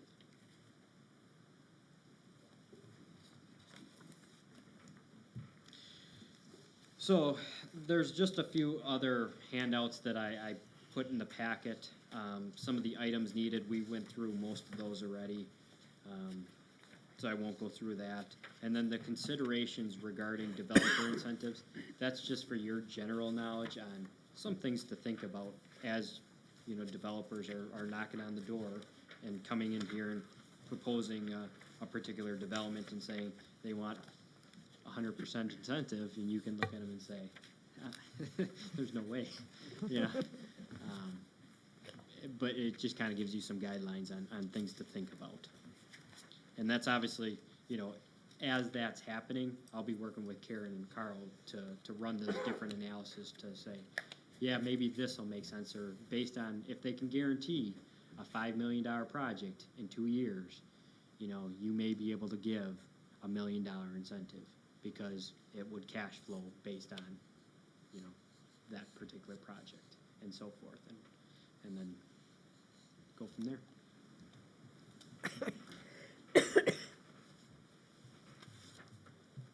Is there any minimum size of the TIF district, like acreage, 20 acres, 100 acres, 2 acres? No, I've done one single parcels. In De Pere, we've done, it was an old church. No, it was an old school, and they ended up creating the tax increment district on that particular property, and then developer ended up buying that property, or buying it and doing kind of some real cool apartments, utilizing the school. Following up on his question, is there, you say a parcel, okay, what do you consider, or how do you define a parcel? As long as 1 it's got acre, or? No, it's got to be a defined, you know, have basically a code tied to it, essentially, you could think of it. Say again? Like a code. Okay. You know. Tax key number? Tax key number, essentially. Okay. Yeah, you could think of it. we have a lot of tax key numbers. Yeah, I mean, you can see all the different parcels in this one. So I guess, you know, the next question, the next step would be, you know, does the town have an area that you feel is prime for potential development as a starter.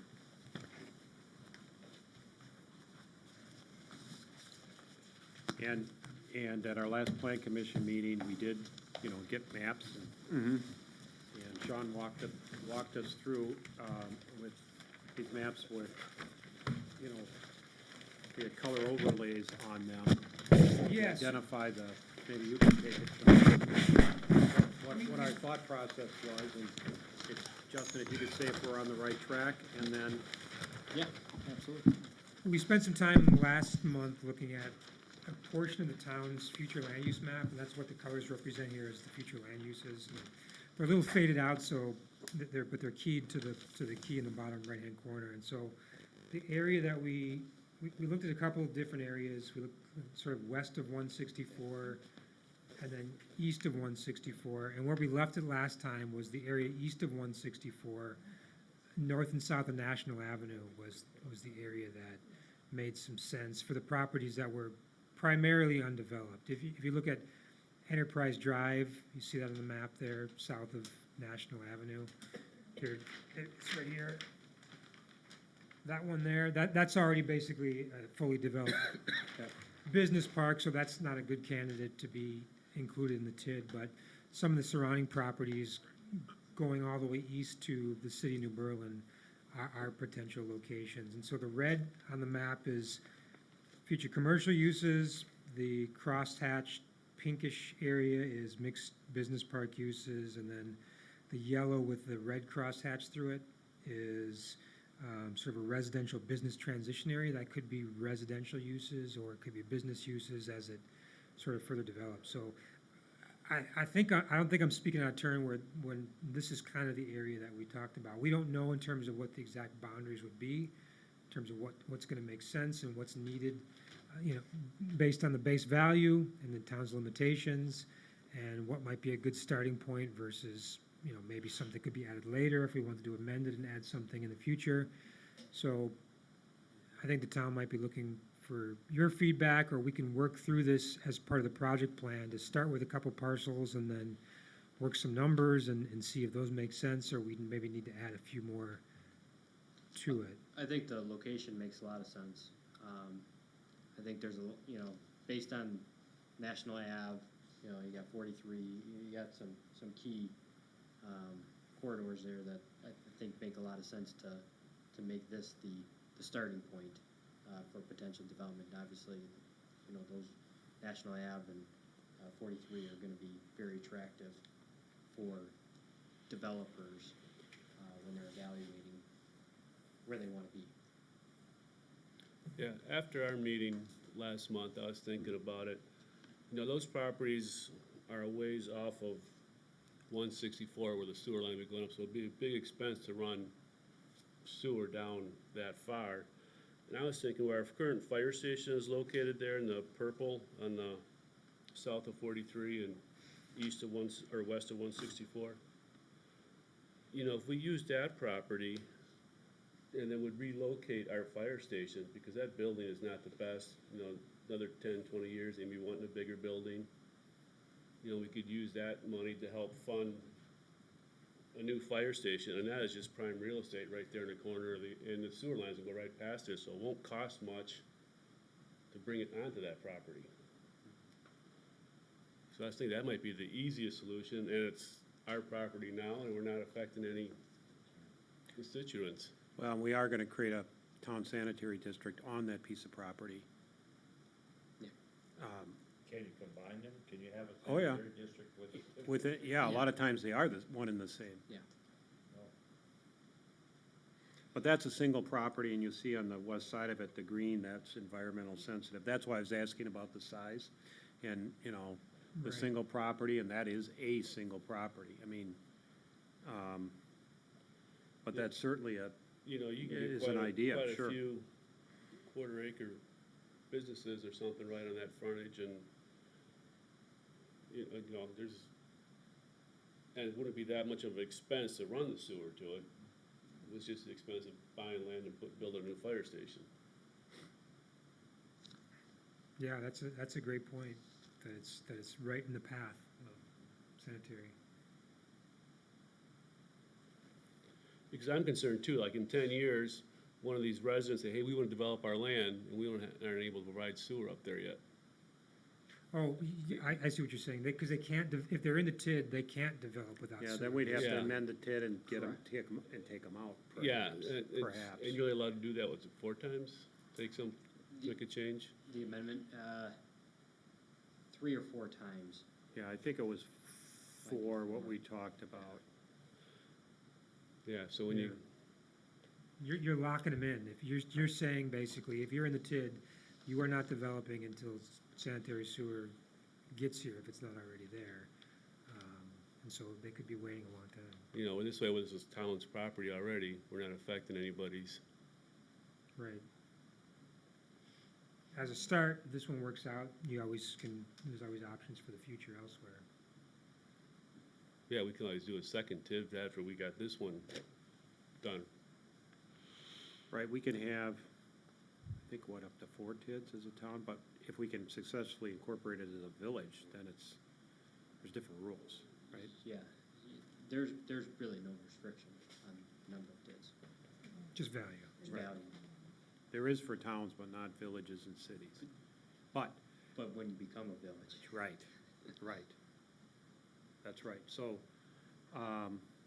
it's just extra paperwork and administrative costs to run the TID. Yeah.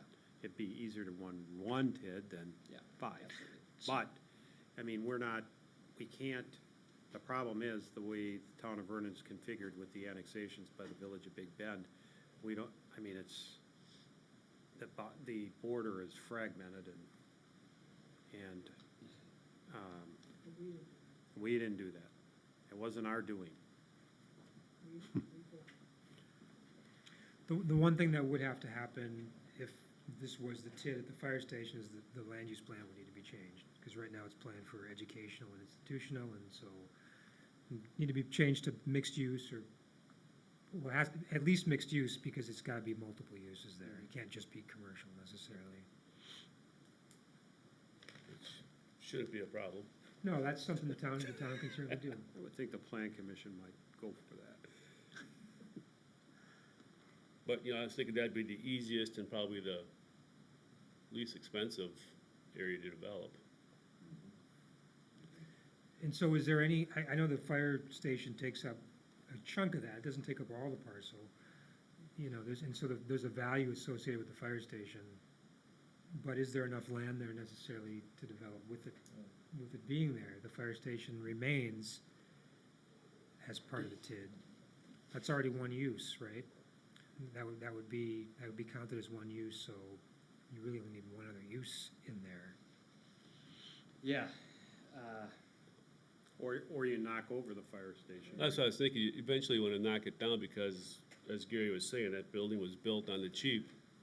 Sure. It's falling apart. Yeah, And so you could eventually knock it down and upgrade it, but not right away. You could create the TID, keep the fire station, develop a portion of that land as something else, and then eventually knock the fire station down when you're ready to build another one, if that's a factor in or if consideration.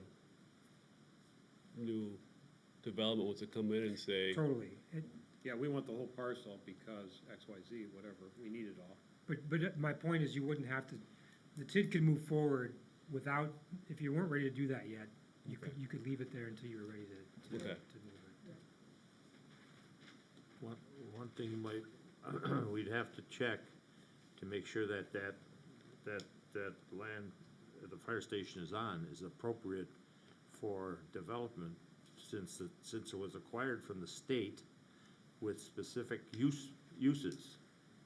In other words, it had to be a fire station, a municipal building, or it had to be something pertaining to, it couldn't be sold, we couldn't sell that excess land to a person who wanted to put houses up or something like that. There are deed restrictions on it, you're saying? Yeah, I was involved with that when we purchased the land from the state for $1, because there was no primary use. That was what's leftovers of a farm when they put the Rock Freeway through. This was one of the remnants that was left, and the state owned it. We got it from the state, but we'd have to double check to find out if there's any specific restrictions in That's regard to the usage of that land. That's very important. I hadn't heard that. Yeah, Was- I've never heard that either. Was there a timetable on that?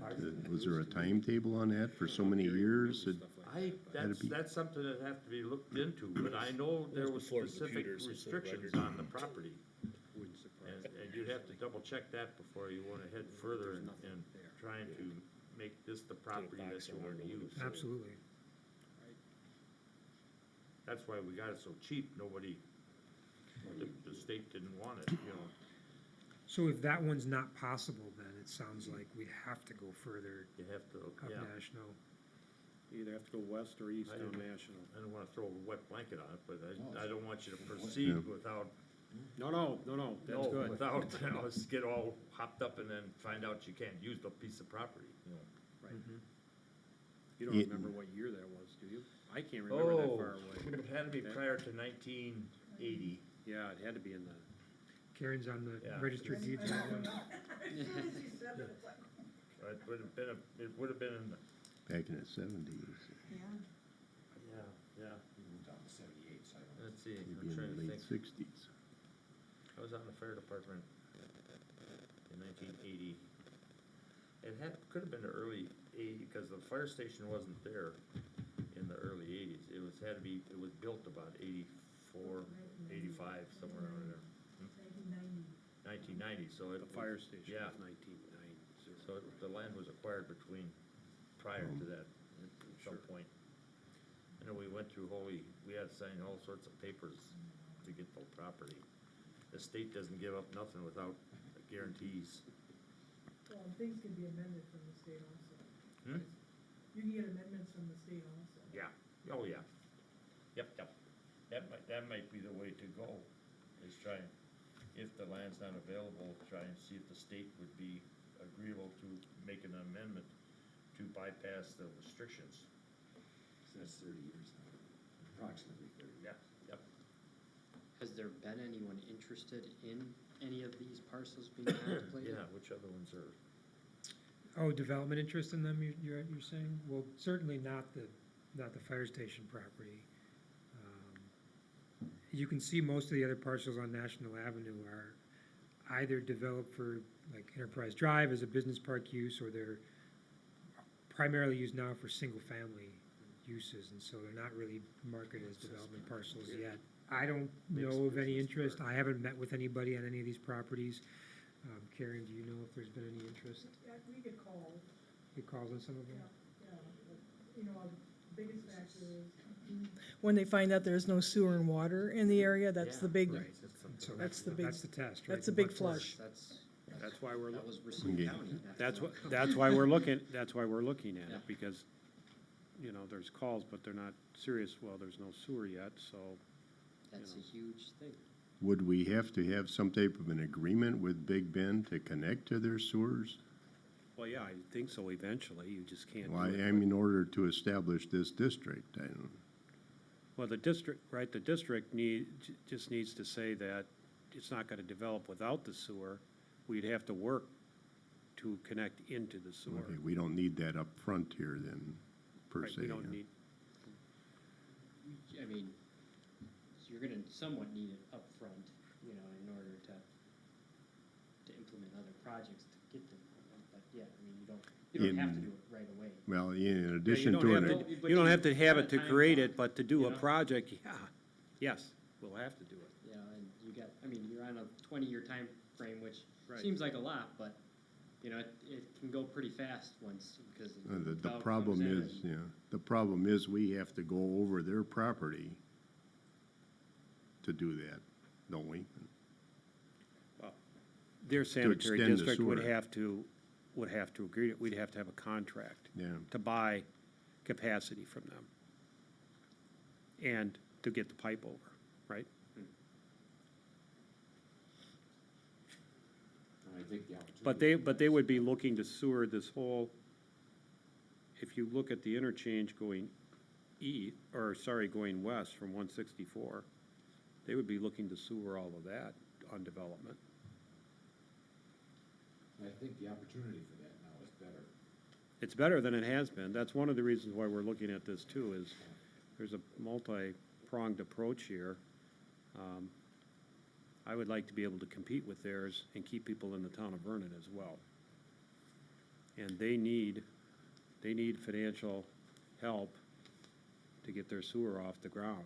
And if we're a willing customer, that might be, that might be all the financial assistance they need because they have a ready customer.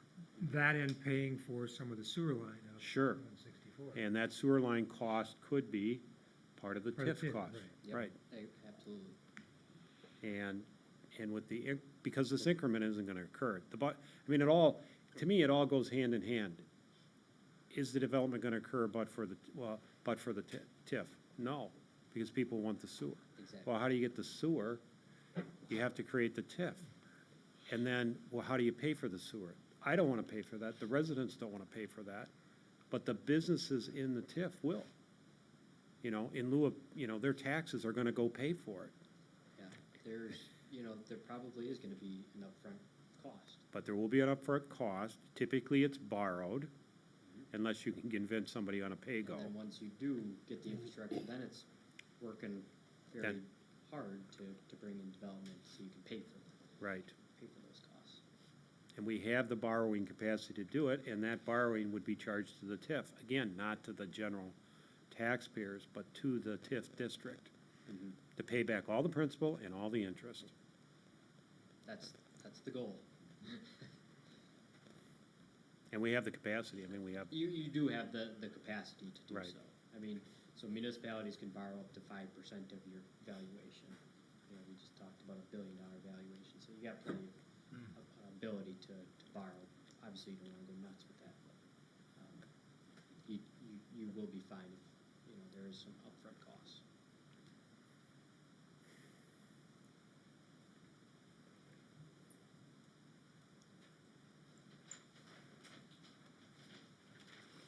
and being a village secures our borders.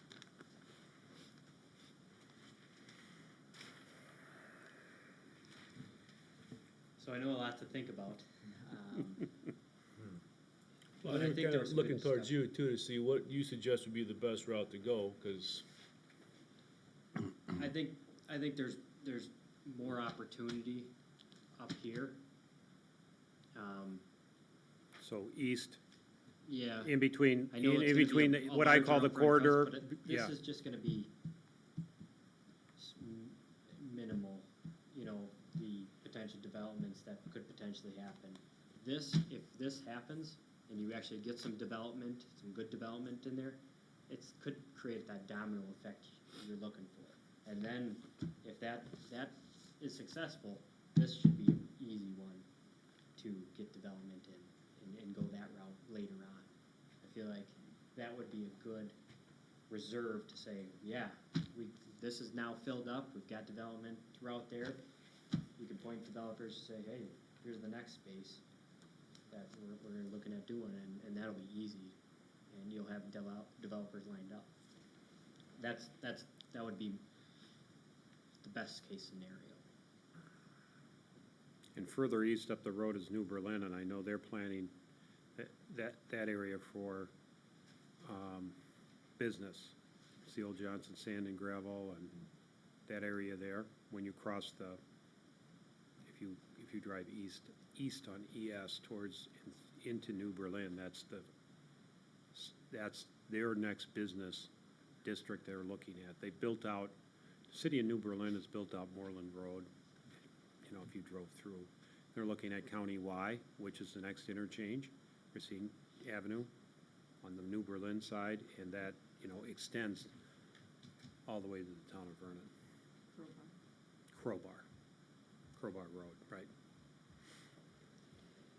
How about further west, there's this area, you're looking at me backwards with, the land to the north is also part of the town of Vernon, although that's mostly environmental sensitive, but there is some frontage on ES, the blue area.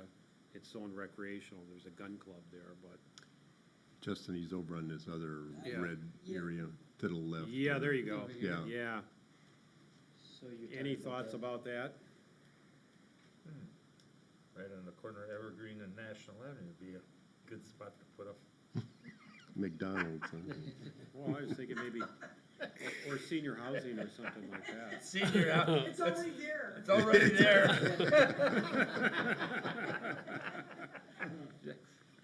We already have 2 residents lined up. I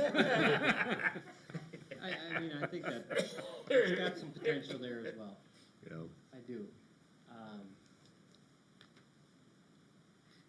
You know, I guess too, it's like, would City New Berlin be willing to sell us sewer? I think there's They almost. could get it this far, You across know- the subcontinental divide, maybe. It's not down there yet. No, Yeah. but, I mean, is that, yeah, it's, Isn't that a question- landfill? Question is how, Could- I mean, how is soon it and, whether- we'll say with Big Ben. Where the golf Right. course was there. Big Ben's, I think, is a little closer Oh, than the getting mini New golf Berlin all the way course. down. But who knows, they've taken forever, so, yeah, And, yeah, it's possible. what was it, the John We should look Deere at that. dealer was It built might encourage- Years ago. New When this became available, then they switched over here. Yeah, you gave it to everybody. You gave it to Is this all everybody. open? Yeah, yeah, it's in the thick Well, packet. You not gave it all to everybody. open, but it, Yeah. Yeah, Jack the one I just haven't read put yet. up that big, I don't know what it is, like a trucking building or something, it's got a bunch of garage doors Yep. on it. Yeah, isn't that the septic guy? Well, I think that may be his property, yeah. Yeah. She got I don't think it's raised standalone. I I know mean, he's on Sean, the side of the what's your road. thoughts Yeah. on this? And one or the other, I think there's obviously a lot more development potential east of 164 than there is west. There's obviously a couple sites west as well. They're gonna be But if you're expanding gonna, the business, or if you're gonna move sewer that far parking their north, trucks inside and then the either building. east or west to get to the properties, Yeah. I just feel like there's more of a nucleus of potential development on the east side. This east piece of is pretty much 164 empty versus here, is a west of residential home 164. there, and then these are all just If you're gonna bring the sewer, residential homes. spend that much money to bring the sewer that horse far, farm there, you're better off on the Gets east side, pretty low banking down on here. there Oh, yeah. is my feeling. Yeah, I've seen it. More There's properties. There's water down and there. I They're looked at it pretty and much it's vacant. especially, you know, More Eh, land to develop, the in- more Yeah. increment. parcels, you And know, sure, it's more you cost. cut down It- the it's- trees. it's- Absolutely more costly. It'll be absolutely more cost, Right. but What area are you looking at? Right here. What I'm saying is that, Yep. obviously, that's a great site. The fire station is an easy win. It's a small site. You're not gonna get too much increment out of it, but if all you're looking is to create a TID and make a TID happen, then, and you're not really concerned about how much increment is gonna be, how much economic development it's gonna be, that's the way to go. But if what you're looking to do is actually economic stimulus and making, you know, and create, and spurring development, then the area east of 164 down National Avenue has got the most potential versus west down National Avenue, west of 164. I think that was one of the main goals, right, of when we met, was spurring some economic growth within the community. I think Sean, you're hitting on it right on the head, that's got the most potential for But if, seeing some development. but if depending on how much you want to bite off at first, if you want to start with a smaller TID and just get a TID created and make something happen, then obviously it's probably millions of dollars less in sewer cost to do the fire station site. Right, when I'll have to say the list of, I don't know if Justin, you sent them or Brian sent them, the list of references, when I called them, they were all glowing, by the way. You've got a lot of happy clients, but, and some of them were towns, and it was their very first one, and that's kind of where we're at. This is our first one. And they are going through the same things we're going through. That is It's very kinda scary. reluctant.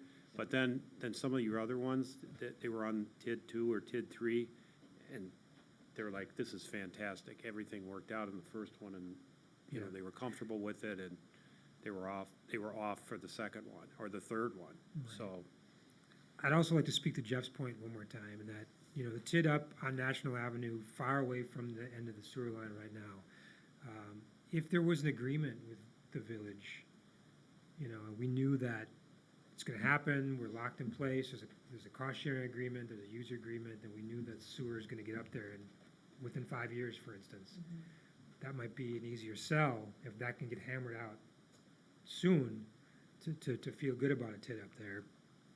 Otherwise, that seems a little risky to tie those properties up with a TID without assurances that there's a possibility to get sewer up there. But to try to hammer out an agreement in this short period of time is almost, I would guess. Right, and that impossible. kind of speaks to the point that Right. that might be risky to do a TID up there without. At least at the present time. the- I mean, Sure, if they would, if the village would get some concrete plans and then start looking at financing and willing to talk to us, that would be different. But they're not, I don't think they're there yet. Did you say they've already made some inquiries of us regarding financing? No, No, okay. no. Well, they're a big village, you know. Misunderstood.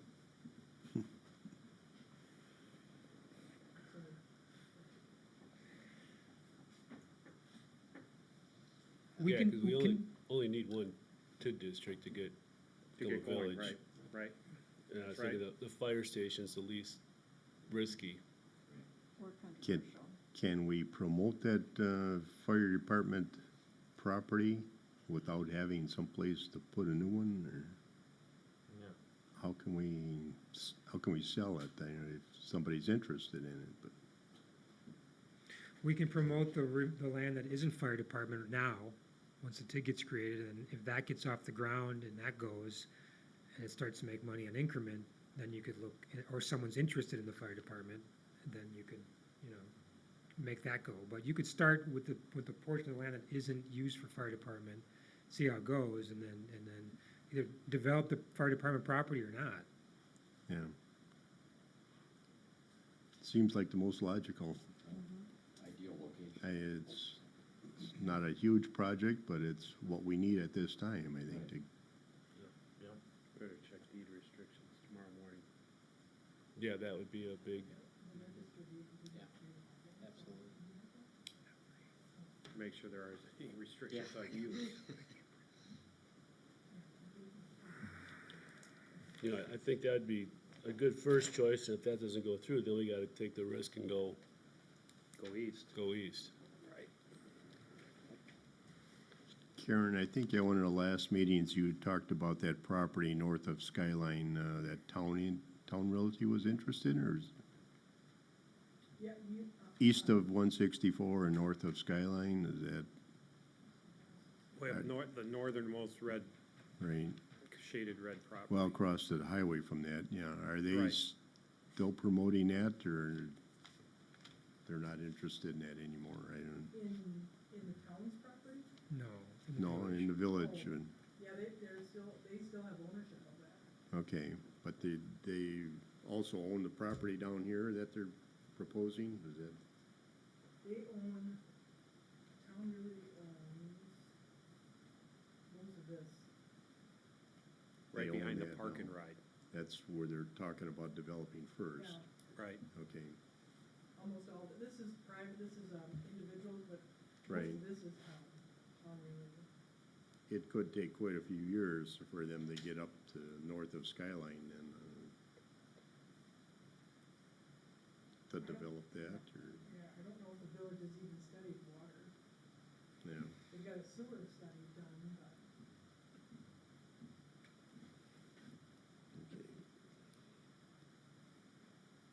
So what's next? Yeah, what's next? What's next and by I when? guess just, you tell me which boundary, you feel comfortable with, and, obviously check the deed to make sure. But that would be the next step is, and then what projects you feel would go in there that may occur, and then we go from there. And you can do, ballpark estimated costs Yeah, and, it's all and ballparking estimated increment Yeah. Yep. and run numbers to Yep. ad nauseum until it works. If we're using that fire department property, which I totally endorse, where would you quickly see a new location for the fire department? Right there. Right here? Where? It's the center of the town. Where are you? We own, Oh, I'm pointing out the window here, which is the field Center. next door to us. Yeah. Sorry. Edgewood Avenue and Center, right? Right, yeah, we own that. okay.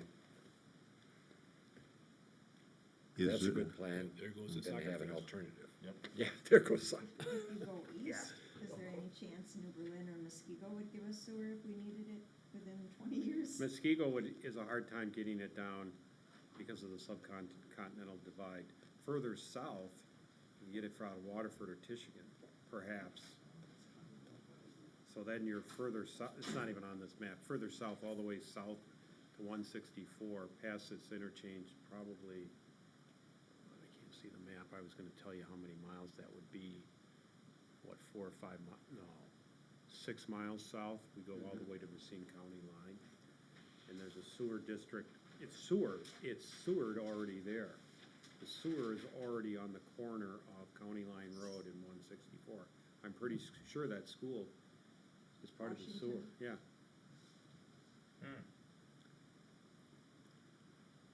In Michigan. And they just buy sewer capacity. Just buy it. As they need it. Does the entire property have to be buildable?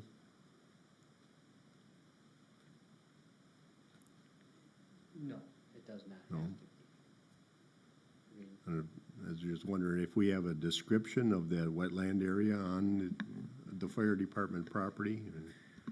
We don't, but we would need that. We would definitely need to exclude If we that. wanted, I was just wondering if we could include that in the property description that we have for that fire department property, or if we have to separate that wetland out of it. Then we'd need a new description there, right? Like, I mean, the wetlands can be part of a TID. They can be, it's just, I mean, the chances of it being developed. You're not gonna develop, yeah, it's dead, it's not worth anything for increment. Right. So it's in Right. there, it's not in there, it doesn't really matter. Okay, so we could use the description we have for the Yes. fire department, the entire property. For the sanitary district boundary, the fire department Yeah. boundary, yes. Do we know how many acres would be out of that wetland area? The purple? I could tell you, I don't know off the top of my head, but I could do a quick calculation here.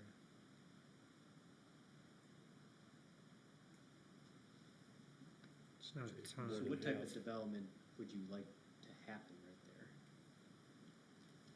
What do you envision being the key development for that particular area?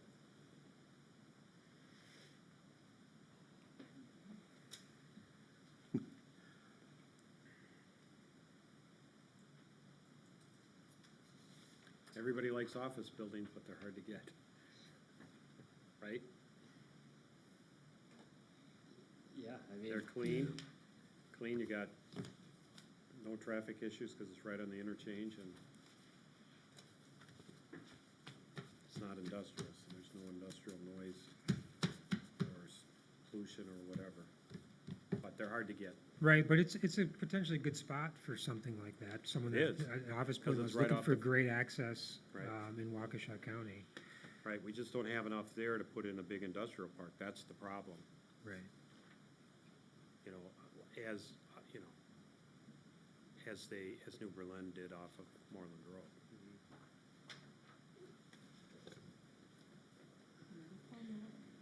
Medical building, clinic? is that what you said? Yeah, medical building? With that, Sean, with the wetland on that fire department property, how Yeah. tough or difficult is it with the DNR as far as filling that in or making it usable for vehicles, let's say? Well, you can get permits from the DNR for anything under 10,000 square feet pretty easily in driveway crossings and those kind of things, but larger permits for larger fills is much more difficult and requires mitigation What and, would you guesstimate that? so it's about 11 acres, or between 11 and 12 acres that's developable on that lot. Okay. But that's the area that's in purple, but what about the green? Yeah. No, So the whole parcel is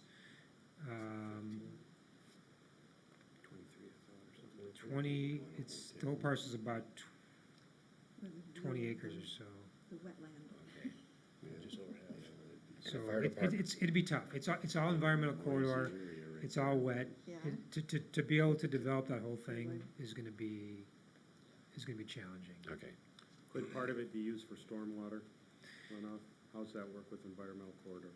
Well, it's not just environmental corridor, it's wetland as well. So some of the wetland might be able to be used for stormwater, but it would have to be treated before it's discharged into the wetland, so it's Could gotta it be, be it's gotta be like clean, it's surface gotta be runoff? clean before it goes in. Makes sense? So it could be used for storage potentially. Depend, I have no idea how it works there, but you can't just dump, dirty stormwater into it. You just can't let your parking lot run off. Just run is straight what into you the said, wetland, right. What kind of uses would you foresee for that property? I think the medical facility, makes a lot of sense based on that location. There's not enough density in that area for, say, apartments or something like that. It would be hard to attract that type of development.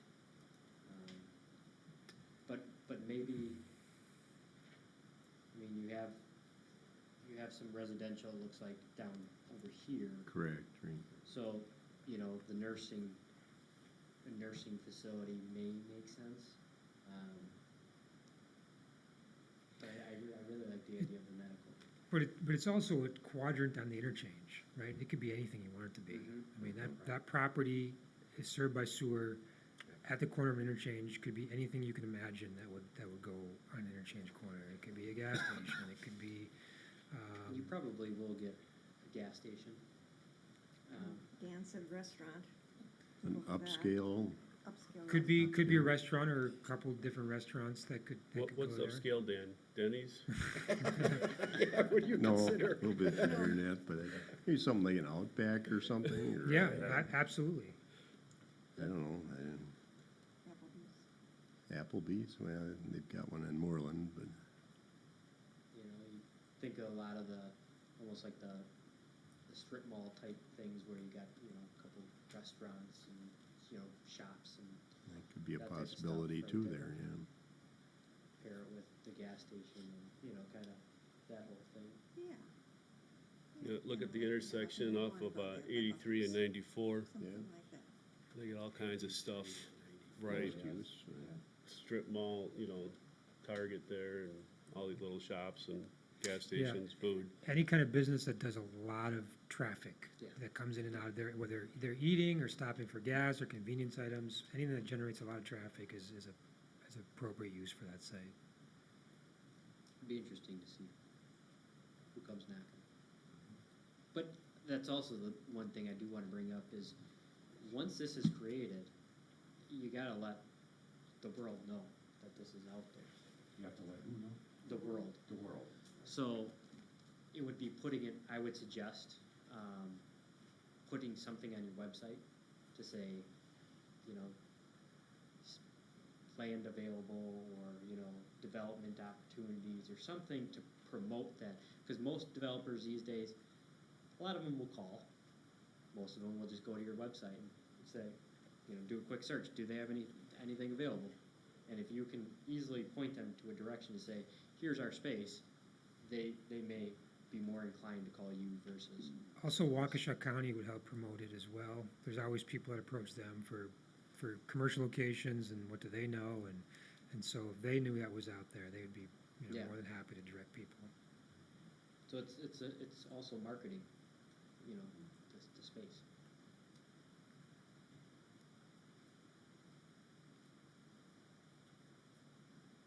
So what do we have to do to get this started? Is there a vote required, or? Well, you got hired, so we started it that way, but.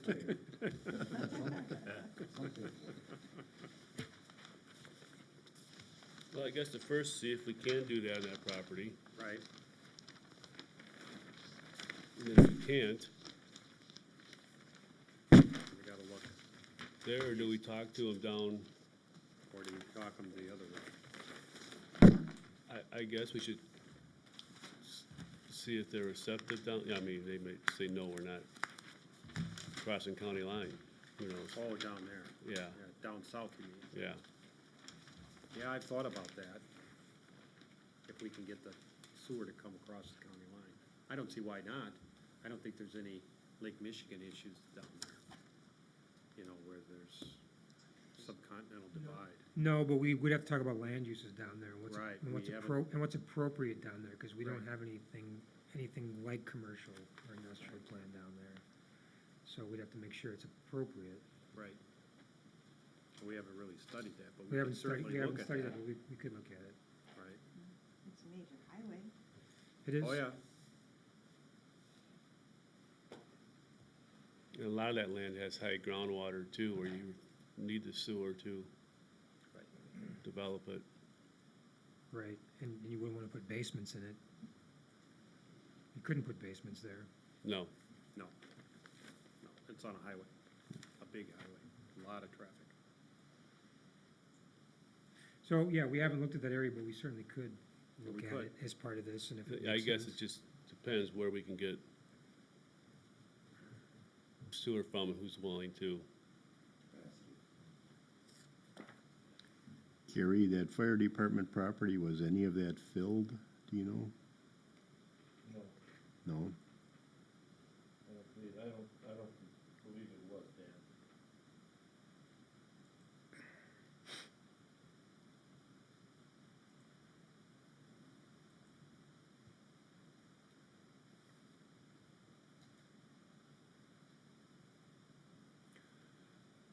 So what are you looking for us, other than, I don't know if we're gonna get to giving you,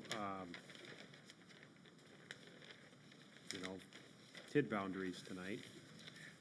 Just, one more comment about that southern area down 164. It's, you know, it's obviously on 164. 164 is a busy road. However, it's not really at the crossroads of anything. There just isn't Right. a nucleus of potential economic development down there. You might get something, some kind of a use, but it's not going to be a high value use like near the interchange. I mean, there's nothing down there but a couple of scattered, you know, there's obviously the business in the corner, the school. And further down the road, For- there's businesses. Yeah, the further down, you get some scattered, very small scattered businesses, but not high-value businesses that, Better to be close to the freeway. yeah, I mean, that's much, you're gonna realize the value much easier closer to the freeway than you are kind of in the middle of nowhere, even though it's on 164. Don't forget the south. Yeah, that's tough. It is tough.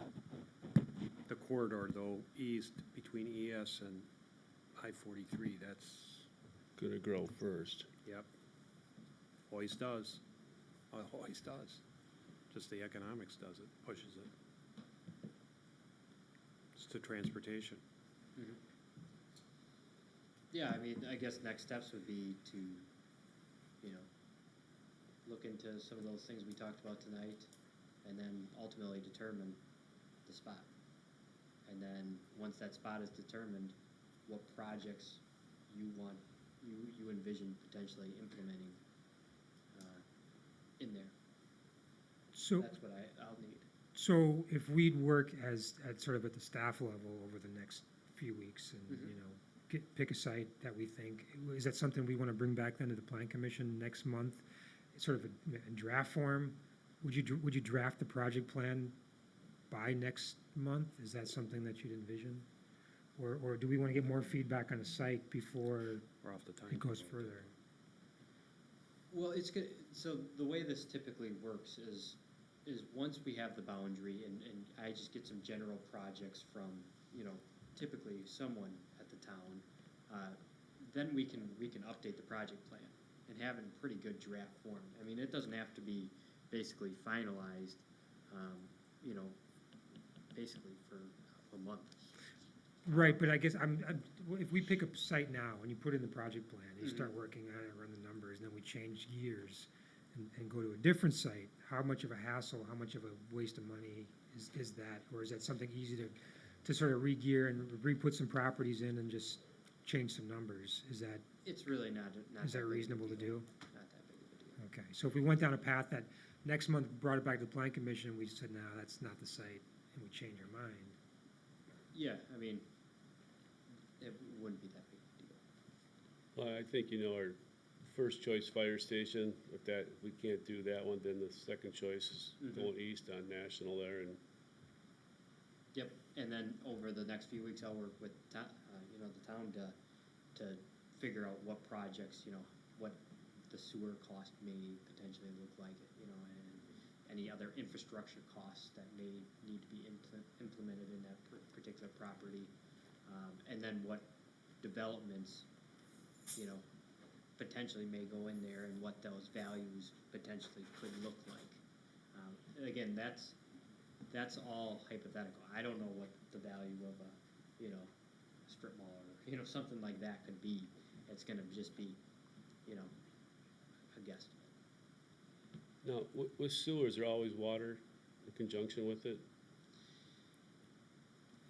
Or is it? Can operate Not always. wells. Yeah, Usually, I guess not when always. you, I was gonna when you say. do it, it's a lot to do at the same time, but.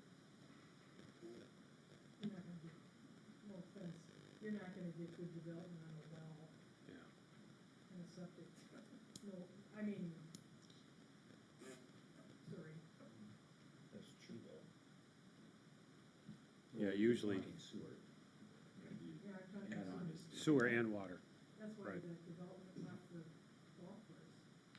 Cost of putting in a cistern and. Right. You need water also. Yeah.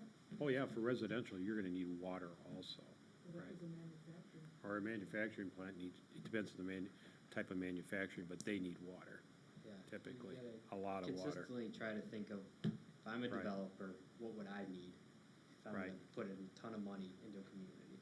It all depends on your business, though, Oh, yeah, Yeah. you know. absolutely. But, they do have choices, and what separates you, that ultimately comes down. So do we need to take some action?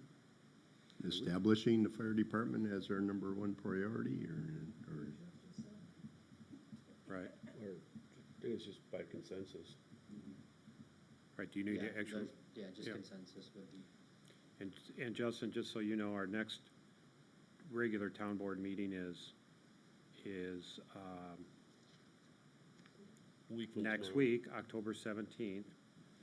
We have town board finance committees on October 21 and 28, in case we need to attend to something special.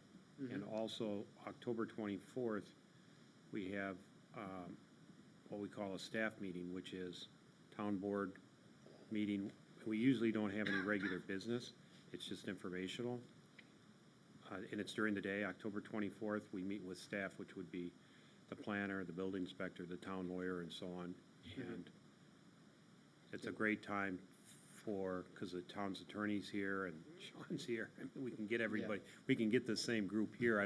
The plan commission, we try to get them here too at that time. But that's October 24th, so, there are scheduled meetings that we could get on the agenda if we need to. Now, just so I have a point of contact, as far as going back and forth with the project plan, is that you two, or is Sean, should you be involved, or? I think I will be involved, especially doing some maps and things as part of that, so I'll obviously get land use maps for you, the existing plan and Yep. the future plan, existing uses in the future plan. But Good. I don't know, I mean, I probably shouldn't be the primary point of contact. If I'm copied on the emails, that's great. If you need Right. something, if you need something from me, let me know, but And that's what I would do. Yeah. If you send, anything you send to me, Justin, I can send out and it's not a violation of the meetings law. Sure. So, Yeah, if you send it to me, I have a hard time talking to them. Okay. Yeah, it's No just, I offense. just need, you know, Yeah. input. One person, that's it. Yeah. If you send it to me, Justin, You know, I can just- make sure it gets to, Yeah. because some things might require John Macy. Right. I mean, I can put together the plan as best I can, but ultimately it's your document. Right. And I don't wanna put something in there that, you know, you don't believe should be in there. So I'm gonna need input. Right, so we can work in drafts. I mean, that- obviously, you're gonna that's- work in yeah. draft and, you know, we can have, if you send it to Karen, Karen could send out every draft to every person. Or, you know, or if you wanna skip it and keep it on the staff level, the first draft, we could do it that way, so that That's- you would get a better draft, a better That, working that's draft. typically the best route to Best, go, right. is let's get it in pretty good draft that we feel good about, and then we'll share it, you know, and get comments and feedback, and then we can revise this from there. Otherwise, you might get one every other day. Yeah. Well, you gotta do what you gotta do. Yeah, I mean. Okay. We got our game plan for now? Yeah, no, I think that's great. We have Let's our do it. consensus, so. Yeah, let's. Okay. Good. Thank you, Justin. You betcha. Nice meeting you, Justin. You betcha. Nice meeting all you. And I'm serious about your referrals. They were all, I was impressed. Do you have a long drive home tonight, or? No, just Whitefish Bay. Oh, it's far enough. Whitefish Bay. Oh. Do you see that? Everybody, oh. Yeah. Oh, Well, have a good night, everyone. all right, thank you. Good night.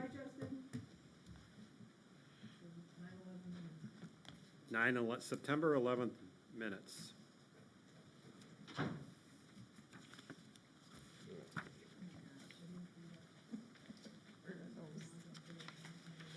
Bottom of the pile should be. More damage.